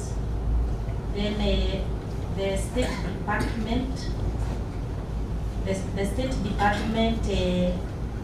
has a Directorate of Vocational Training, which is mandated to oversee the function of the devolved function. Thank you, Chair. Chair, whom do you meet at the COG? Is it the Chair Council of Governors? Whom do you meet? And do you think maybe it's better you also look for a way of meeting the CECs for education and the directors in charge of VTC? Thank you. At the Council of Governors, we meet with the committee, the Education Committee. Do you think that is sufficient? No, it is not sufficient. We would like to have the meetings with the CECs, but this has not been possible because of budgets and facilitation for these meetings. Now, you can't say, you know, there is the Committee of Education, the Council of Governors, that's about the governors. Yes. Then you have the Education Sector Intergovernmental Committee, set up by law. That is where the 47 CECs meet with the department. Actually, National they have Government a caucus. They have a caucus. Are you aware? And it is there. So, and I would want to hear, when did you present your audit to these CECs? Because it is at that meeting that you will be able to tell my county, Kisumu, that they have met the standard or they have not met the standard, because you're in charge of standards. Thank you, Chair. We have not had a meeting with the CECs from all the 47 counties as a Ministry of Education. Are you aware they have a caucus? Yes, yes. And you've not made any effort to meet them because those are directly in charge of these institutions. So PS, we can say the Ministry of Education is not capable of getting a venue to hold, how many? CCs are 47. 60 members from national and county governments to discuss the very important issue of the standards to apply to VTCs. Can we record that? That we've just been told because of budgetary, whatever, we don't have a budget for that meeting to happen. To answer both. So who are the consumers of these reports? Where do you present them, or you just do them for your own sake? There must be some consumers who would then take the reports, look at them, and look at maybe they implement maybe some recommendations. Who are the consumers of this? Chair, let's hear from my standards person. And before your standard person, Madam PS, I could tell you that out of all the 29 counties we visited, we never failed to people at all. Actually, we felt those people, those institutions are neglected, they are not inspected at all, and nothing much is happening in those institutions, if I could let you know. Noted. Chair, may I clarify something? For the number of institutions that you asked, the accreditation is done at TVET. Of interest for the public vocational training centers, we have 1,091. But in total in Kenya, we have 3,127 TVET institutions. Just for your information, we have 34 national polytechnics, 33 within the State Department of TVET, and Morin at Institute of Oil and Gas. Come again, 1,091 VTCs. VTCs, public. If you check the response you are given, there's a table 1 under response 2 that summarizes the number. Page 9. Page 9. That has the data that we are talking about. So for those that belong to the public, the vocational training centers, that's the number 1,091 that we have mentioned, and this is data as at 3rd February, just this month. Secondly, Chair, the authority shares the reports, as Senator asked. The consumers of these reports, first level, are the individual institutions. So after inspecting an institution, then that report is given to the institution for action. Then at the second level are the county governments. So what happens is that that summary in table 3, if in, for example, 2023-2024, we did the 28 counties, then we have a comprehensive quality audit report, which through the PS office we're going to make available to you because you have requested for the report. So we do a stakeholder engagement forum, and in the last 4 years, we want to report that we have been in Eldoret for the North. Usually it's a national function. We invite all the CECs, they send their representatives. Those are governments, so they choose who to represent them. But we do the invitation to the CECs and the whole country. So we have done these forums in Eldoret, we have done in Busia, we have done in Meru, we were in Nakuru, we will be going to Wote, which is the lower eastern. This financial year, usually we do this in the 4th quarter, but we invite all of them. The reason why is that they also interrogate those reports just the way you are doing them. They may not have picked out or understood some of the recommendations we make. Secondly, we want to provide a forum for local benchmarking because these counties have different initiatives they're making. So when we are reporting about County A, County B, which is present, they learn something and also ask. So we have been engaging them at that level. And that's one of the engagements we do. The TVET board co-opted somebody from the COG, one Berry Lakini, who appears once in a while, but attendance to board meetings again is the volition of the officer was co-opted, but that effort was made. So, Chair, that is how we have been working with the county governments. Thank you. And as we speak, sorry, before I leave, our team is currently in Bungoma County. Last quarter, they were in Kirinyaga County. We have an invitation from Kisumu County that has just constituted boards. The initiative is in terms of internal quality assurance. we know that being the quality assurance seated in Nairobi, you may not reach these institutions as effectively as you want to. So we want to demystify what we are doing in terms of quality assurance besides the standards. Then we are going to the trainers and telling them this is what we need to do. What you want is the quality assurance officer number one should be the principal or the manager of that specific institution. So we are doing it for institutions to establish strong internal quality assurance mechanisms, and the counties as well to establish internal quality assurance mechanisms internal to the county, so that we have that collaboration. So when we get the reports from the institution to the county, to TVET, it's very easy to disseminate the standards, to comply with the standards, and really understand what the requirement is. Thank you very much. Sorry, just maybe I might have missed it. Are you saying there are some guidelines for quality assurance, so that there should be a board? Is it in a policy, a board in charge of quality assurance in a county? That there should be a board. Is it in a policy, so that then when you go, that would be a lens for you to make sure that at least there's an attempt to implement compliance of the standards of the quality assurance? Chair, it's a strategy. It's a strategy we are using. It's not a policy document. It's a strategy which TVET is using to ensure that we embed the policy assurance requirements in the institutions and in the counties.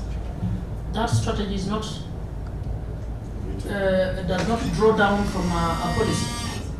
As I said, I expect that you will be giving us a policy later to tell us the one that guides on standards. Check it draws from these standards. From these standards. So we have modules that we have developed that we use for that training, capacity building in internal quality assurance. So it's not random, Chair. We have specific modules which we have developed touching on leadership and governance of institutions, or the physical facilities that are required, on the operations in terms of governance. Now you put it very well. Yes. Do we have a policy around standards? Yes, now it is you, not you. Yes. Yes, Madam Chair. We have a quality standards policy. Okay. So which you can share with us. Can share with us. Yes. Okay. And as you share that, just out of interest, I would want to, because I see you have audited this year, not once or twice, according to the list of given us. I would want to have a report on Mbale VTC.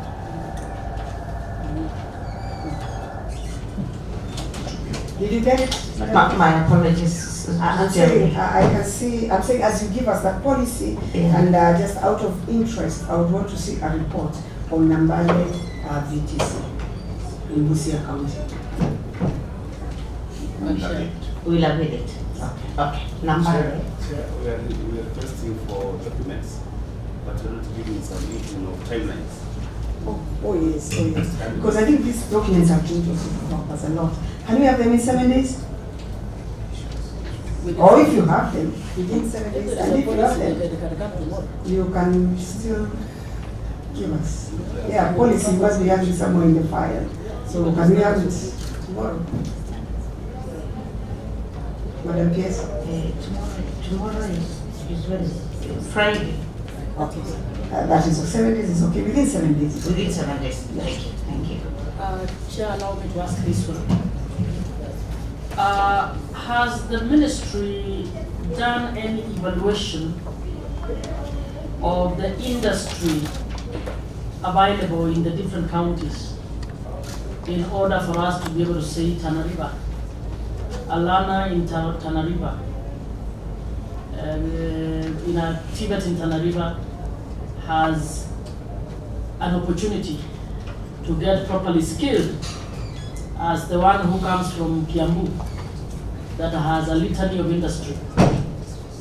So even as we're saying we're developing this and these TVETs are everywhere, can we truthfully say the Tana River learner who is learning about mechanical engineering has a similar opportunity as the learner in Nairobi? And even as we do so, therefore, what are we doing in terms of the ministry's pitch within the cabinet around access to to industry for practical service skilling for learners across the 47 counties, bearing in mind the principles of our constitution, equitable access. The child who lands in that Manyata and the one who lands under the thorn tree sits the exact same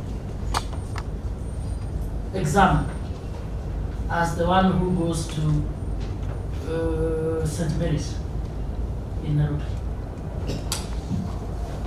Thank you, Chair.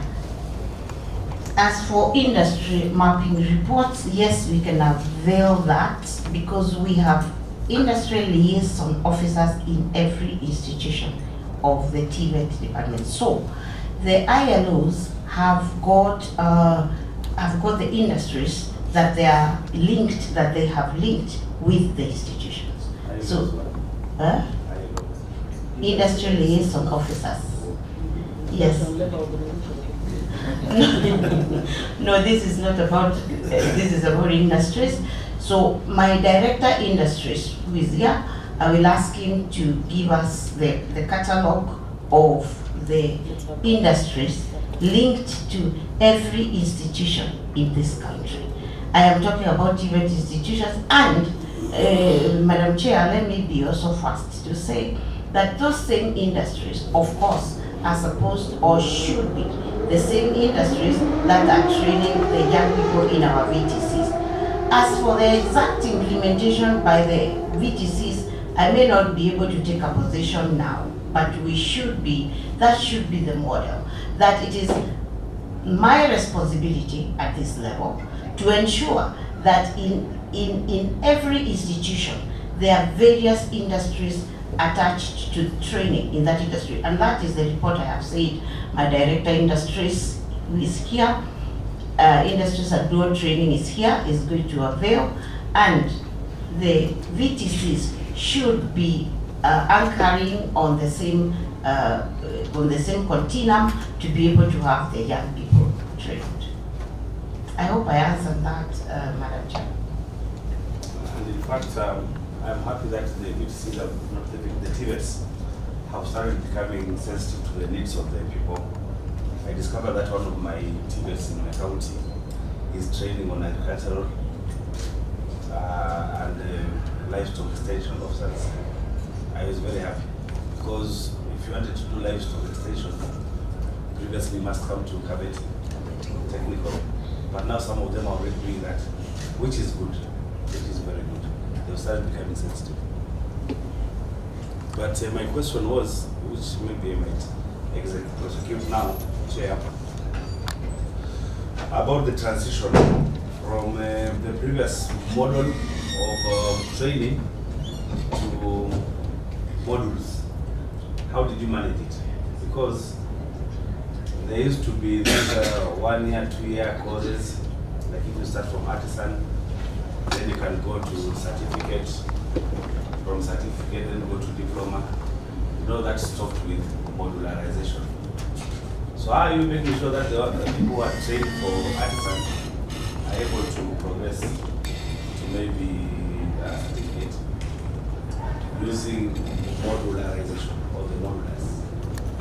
Or they just did artisan and you left them out? Madam Chair, if you allow me, I will invite my Director CBET implementation to answer that. Mushiri.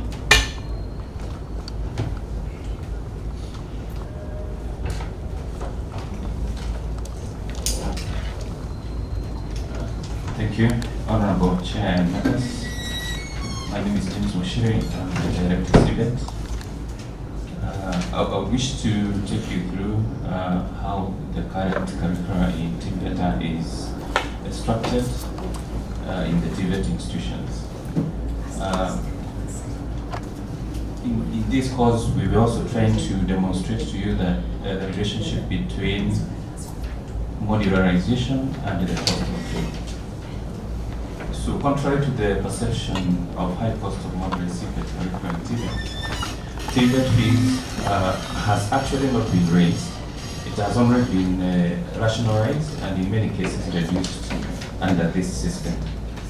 Honorable Chair, modularized curriculum has also been shortened to align to modern labor market demands and to maximize value for money. Under this curriculum, Chair, a learner that can acquire a skill absorbable in the labor market in 3 months record.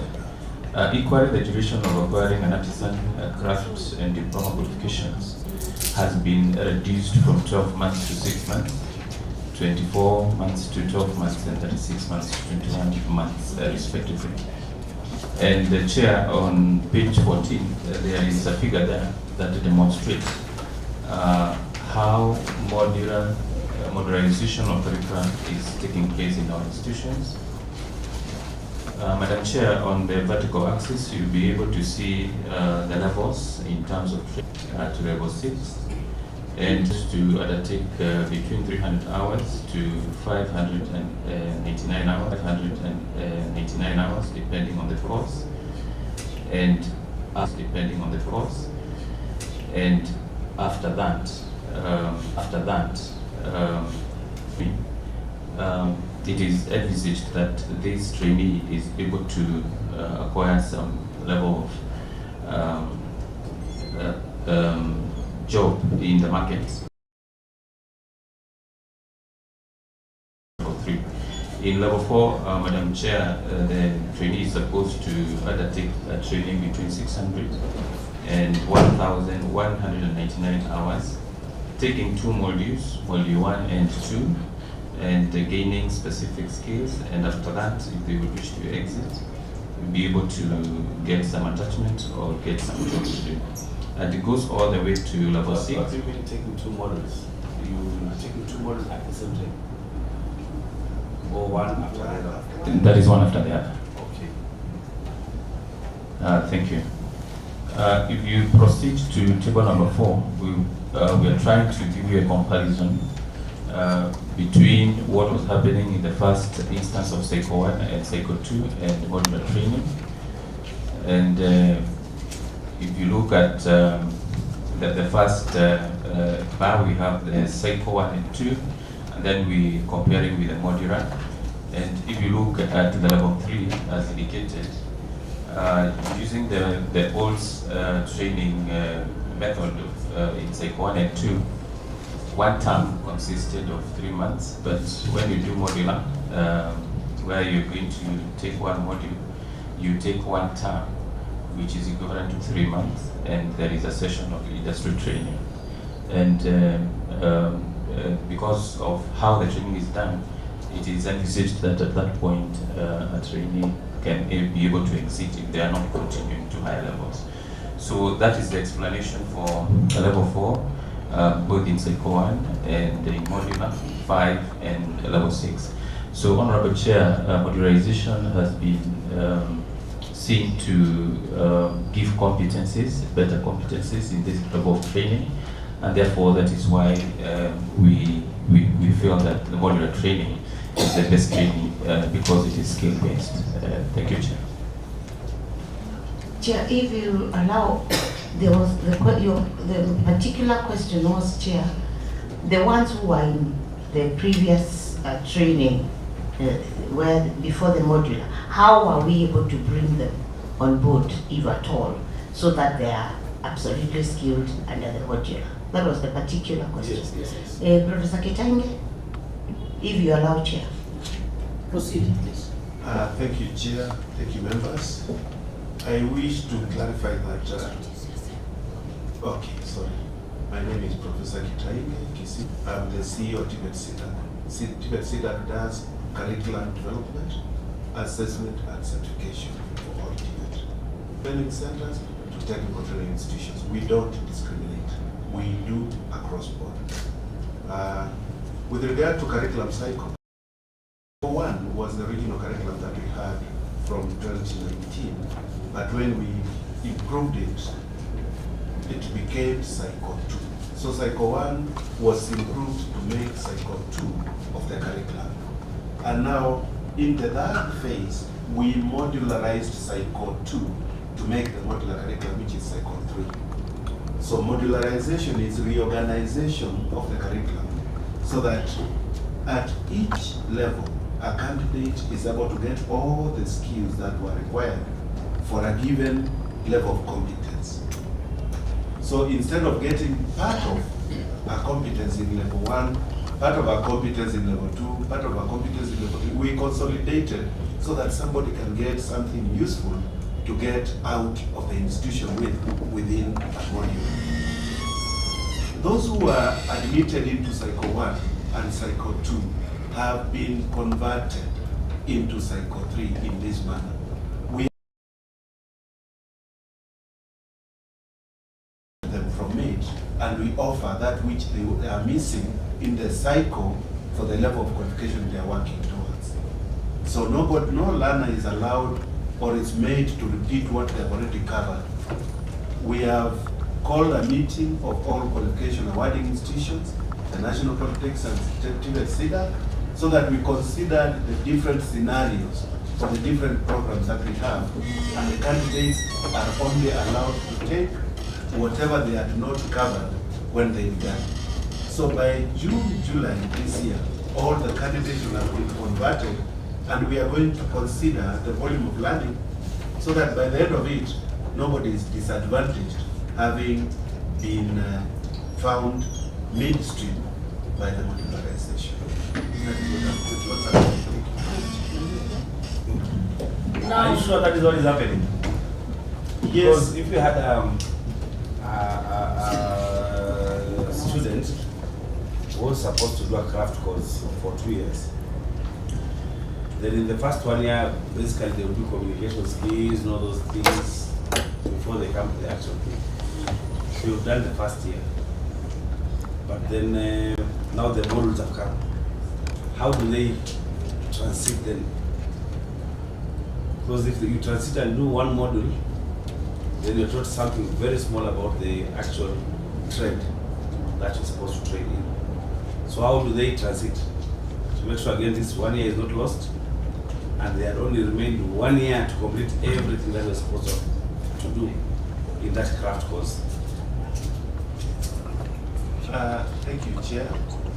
We are looking at what they have already covered in the period that they were in the institutions, and we take it into account so that they are given specific areas that they never covered. So no time is lost, and nobody is made to repeat anything that they did. We give them a consolidation of what they are missing. So they are doing specific and personalized programs so that they get out of Cycle 1, Cycle 2 to fit into Cycle 3. They'll take some units with those who are beginning, and they'll take some units with those who are finishing, so that their program will finally cover all.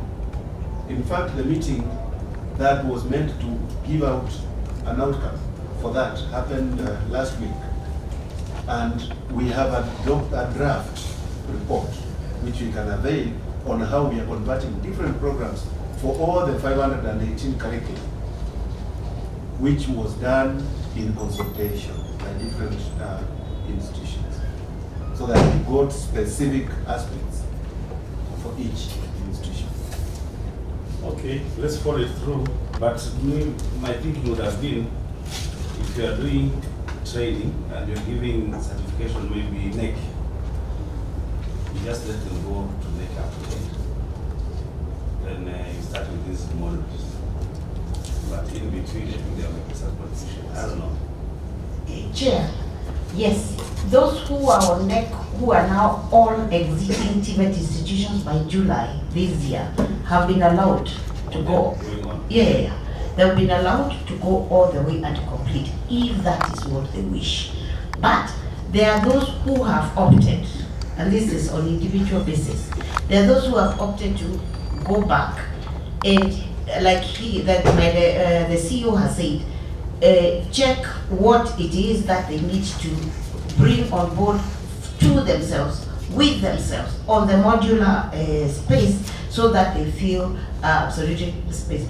Remember, Chair, that on the modular training, what we exited to a very large extent, almost entirely, is the theory papers.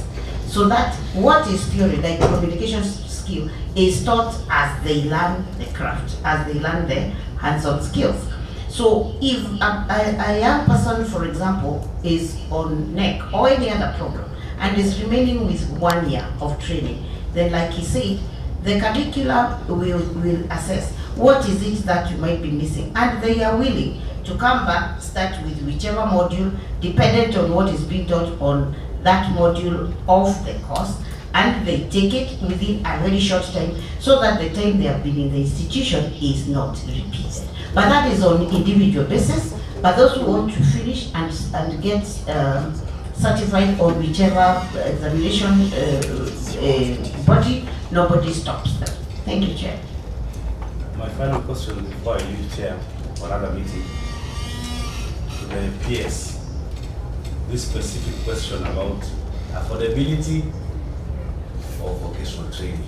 It's not affordable because the 3 months is fashioned, and to finish one course, one module, and if you have not received government support in terms of capitation and help loan, they are falling by the wayside.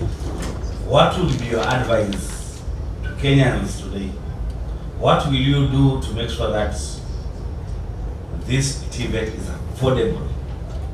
To me, I think if I'll get sleep today, because there are so many people out there who are not able to afford this at 5,000 per module, plus 9,000 examination fees.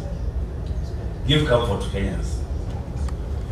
Chair, I'm not sure I am absolutely capable of giving comfort to Kenyans, but let me try as part of government. First, I want to demonstrate that the 35,000 is not too expensive for practical training. Remember, even when I want to train a barrister, which is what industry is asking for, I will make sure that young person does exactly what a barrister is supposed to do and is certified as a barrister.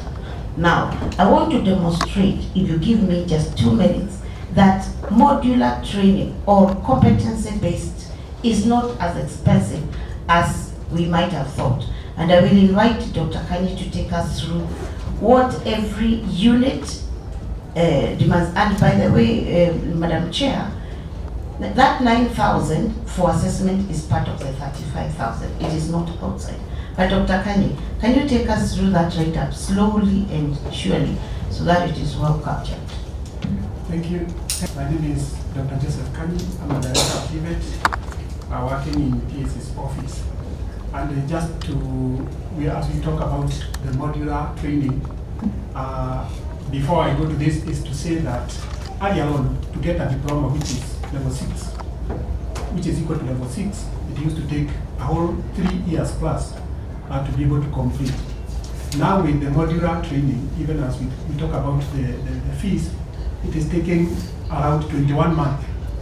21 months to be able, that is a little over, just a little under 2 years to complete all the 6 modules.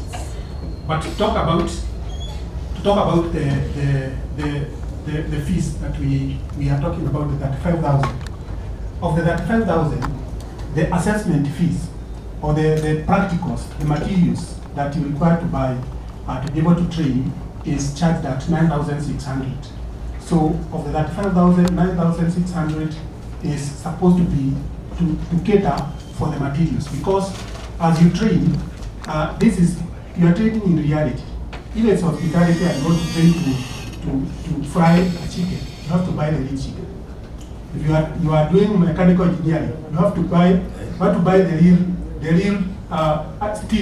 real steel. And for level 3 and level 4, for example, it is 90% practicals. So every day you are coming to college and you go straight to the workshop or to the library or to the laboratory.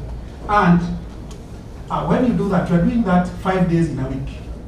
And that level, each level has 3 units of competence. 3 units of competence. So if you have 3 units of competence, doing 5 days a week, going to the workshop every day, it means then that in 1 week, you have like 15 sessions of practical, because there are 3 sessions every day for 5 days. Those are like 3 weeks. Like 15 sessions of workshops when you are burning materials. Because TVET, you have to buy real wood, you have to buy cement, you have to buy these things. So in a module takes around 13 weeks. Around 13 weeks, of which 10 weeks are for training, and the 3 final weeks could be for the assessment. So if you take 10 weeks, and every week you have like 15 sessions of practicals, then it means then you have like 150 sessions of practicals. And all these 150 sessions of practicals are only being catered for by 9,600 shillings. So if you divide that, you find that it will be very little money per session, like around 70,000, 70 shillings, around 60-something shillings per session of practicals. So the thing is, we require government to support TVET training, because TVET training... Not to cut you short, yes. But do you think that 67 shillings per training is adequate? It is not. Are you really giving them? We are demonstrating that it is still way below. That's what I'm saying, as you demonstrate, and that is why we are talking about capitation. Because then, are you telling us that you are giving them below standards training? The thing is, we are balancing between high consumer of materials and the low consumers of materials, and then working at an average. Because there are those low consumers of materials like the business courses, the ICT and all that. Then we are working at an average. Daktari, yes. We are going par, because we have to be practical here, because we are talking of how we are going to help our children. Going by what you say, that if you're teaching a student how to fry a chicken, can you get a chicken of 60 shillings and plus the oil and everything? No. Then are you telling us that all what is happening in those institutions, you are giving them below standard training to be practical? Madam Chair, and that is why he was going now to this. Then you see, all of us, we have come to class and we have paid 35,000, or we are paying because they pay slowly, 35,000. There are those who will not need the chicken. They are working on the computer. Okay, so that's why we are talking about balancing. It is not, in some courses, materials are more expensive than others. And so it is up to the college to struggle to see the ones we are trying to demonstrate. Because there has been this hue and cry that the 35,000 is a lot of money. It is not for practical training. In fact, Madam shillings is absolutely not enough. So when we put up a sweeping statement as citizenry that 35,000 that we are charging is a lot of money, we are now demonstrating to this committee that it is not. In fact, if we were to charge per student in this cooking, whatever it's called, hospitality, then we would charge this particular child so much to be able to train her practically. That is what we are trying to demonstrate. What is the rest of the breakdown? At 5,900, okay. The rest? 9,000 is material, 9,000. Yes, the rest. Where does it go to? Because we have instructors who are paid by government.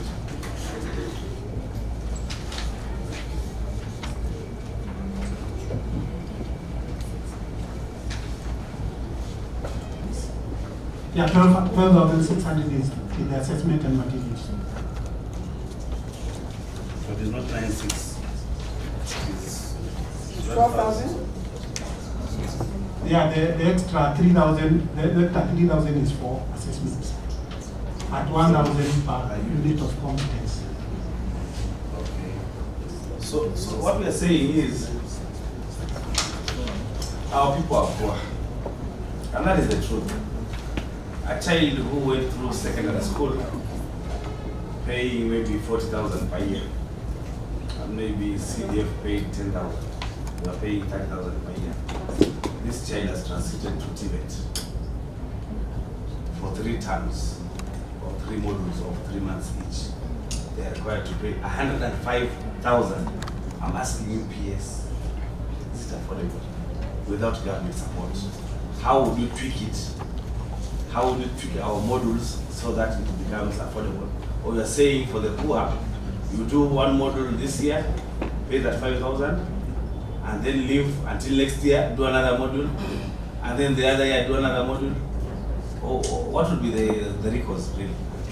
Chair, the recourse is as you arrived at earlier on, we require government funding.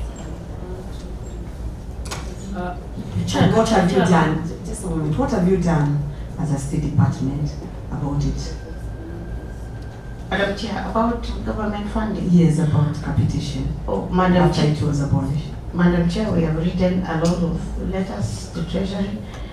The CS and us, the 3 PSs, have had several meetings with CS Mbadi and the PS, and we have spoken about these things.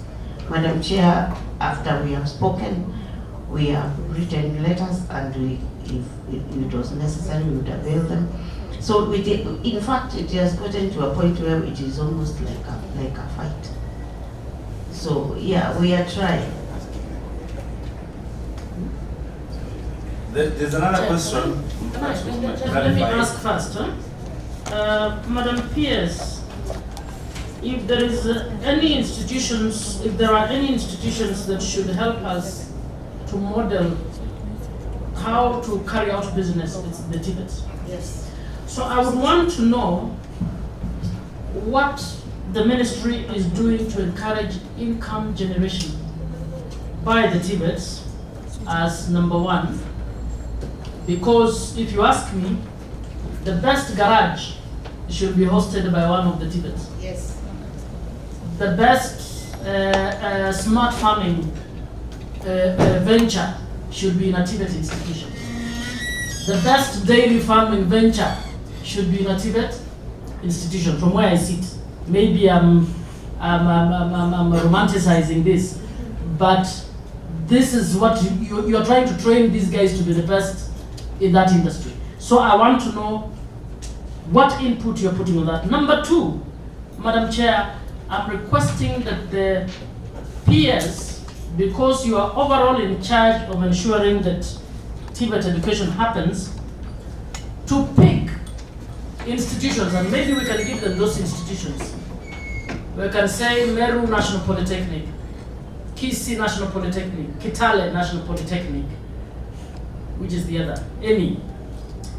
Can you give us a tally of funds received in that institution from the following funds? NGCDF support, capitation support, health support,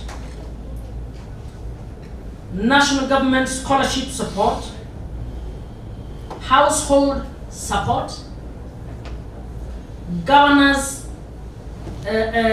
scholarship support, and then all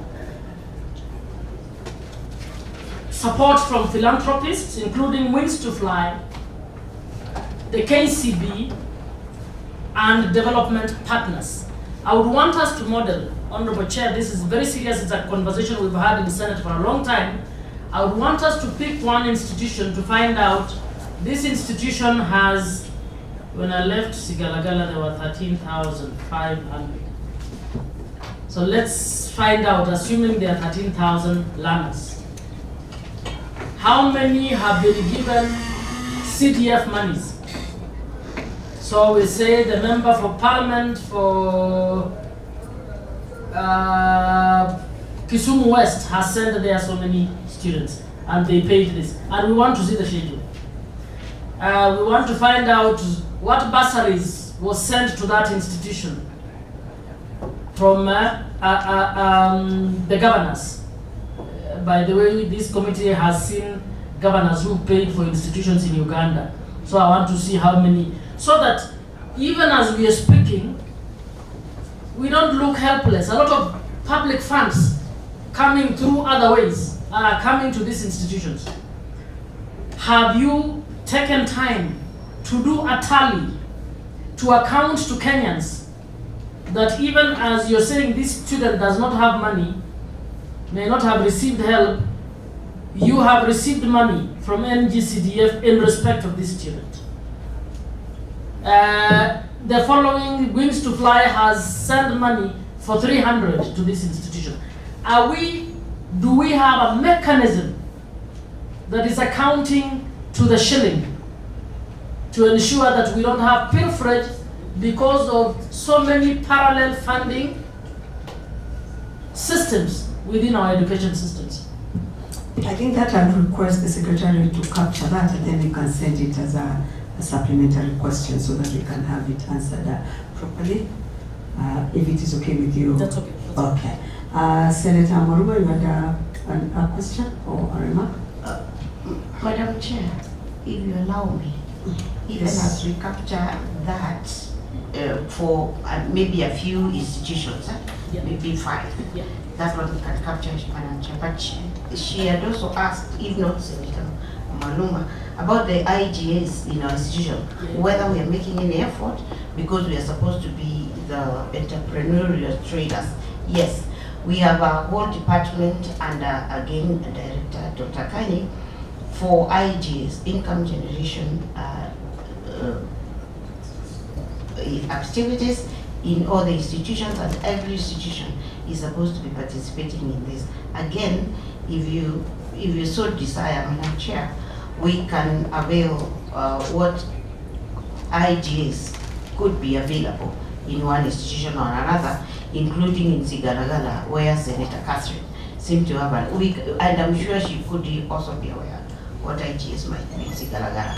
Madam Chair, we are also encouraging industries in TVETs, so that even as we train with industries, they, as much as possible, would be available in our institutions, so that the young people not only learn how to the training on that space, but also the production and the entrepreneurship in the space.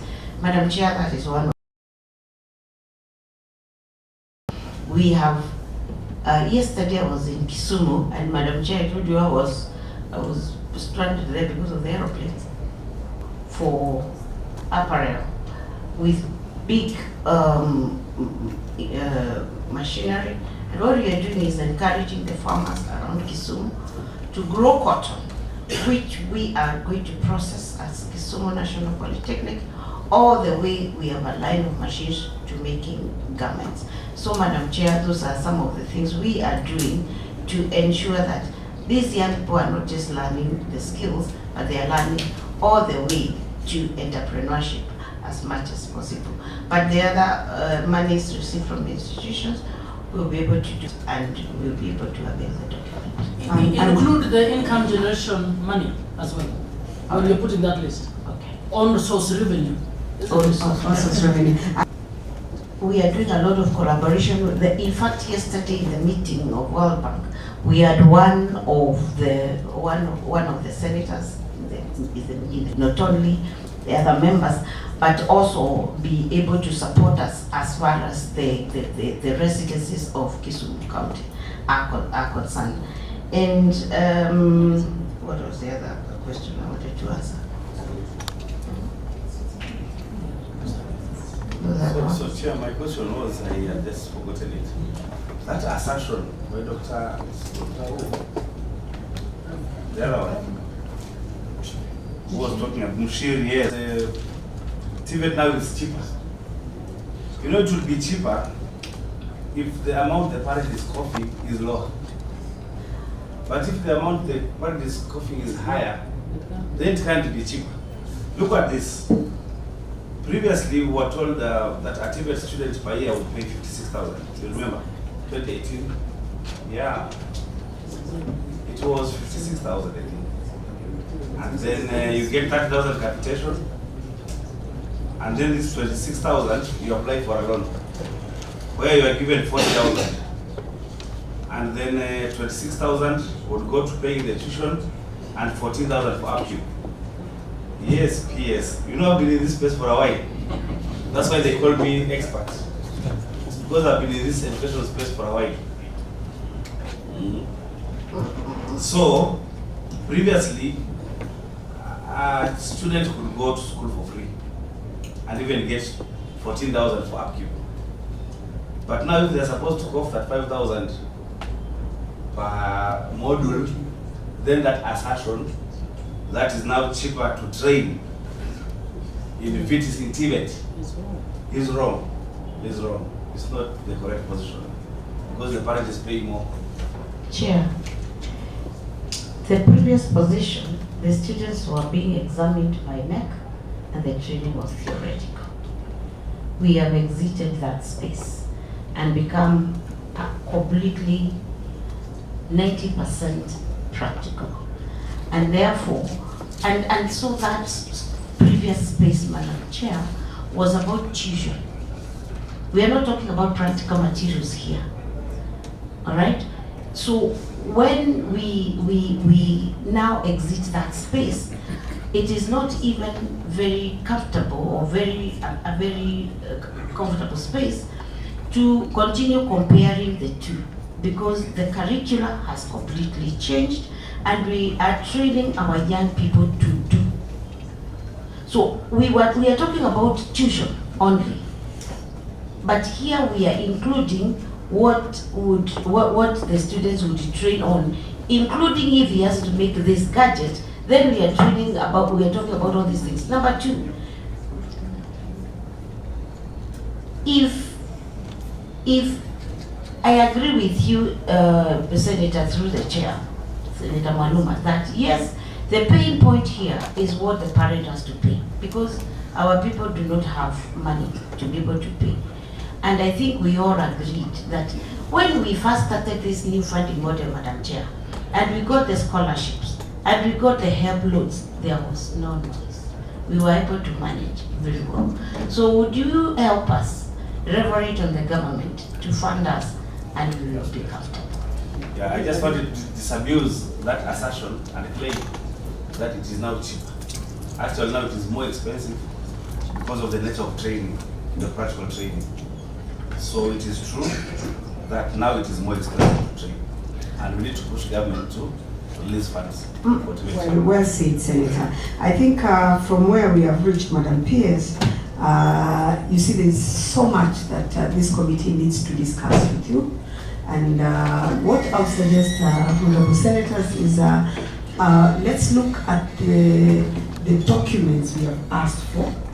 And maybe very fast, within the next 7 days, the committee can write to the PS with subsidiary questions which have come up, so that we can now plan after we look at the answers and we look at the documents, and especially what we said we needed to look at, whatever on quality assurance, the audits you've done in those institutions, and put it in mind what I asked specifically.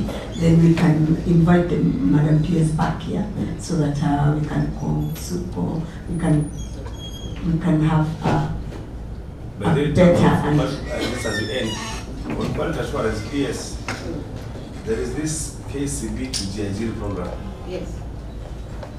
What are they training? Because initially I thought they were training RPL, recognition of prior learning, so that you're taking it for some few months and they're given a certificate. But now it's like even they're training, people are not trained at all.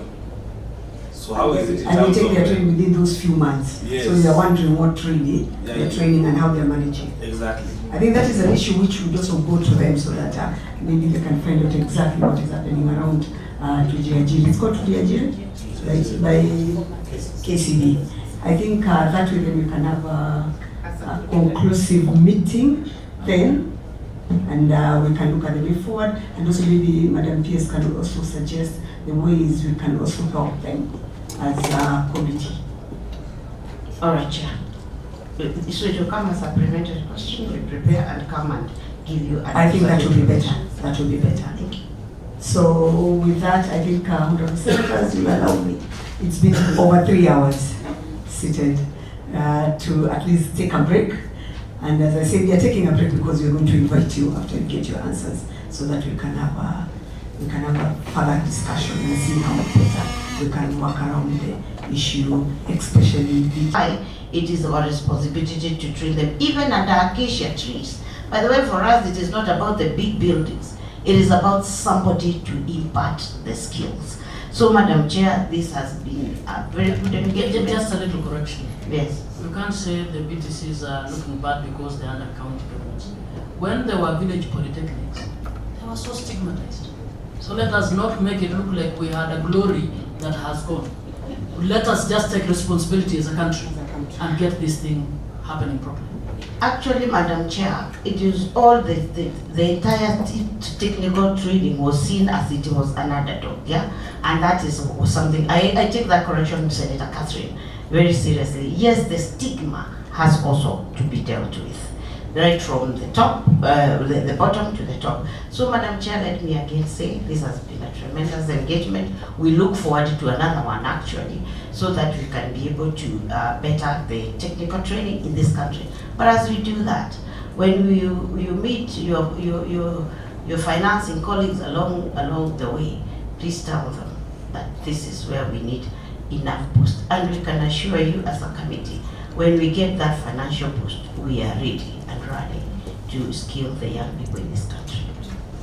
Thank you, well said. Thank you very much. I want to thank everybody for today's engagement. I think it has been fruitful, and we hope that we're going to engage further and push this this very, very important agenda of taking care of our young and skilled generation in this country. Thank you. Let's call it a day, and we look forward to the next meeting. God bless you.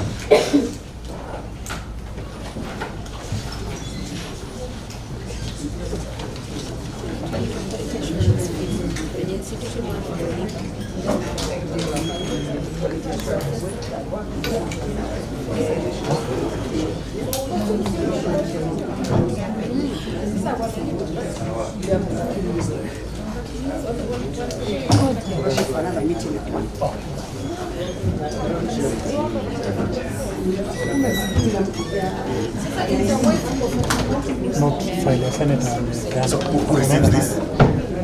Okay. Will you receive soft copies of some of the documents?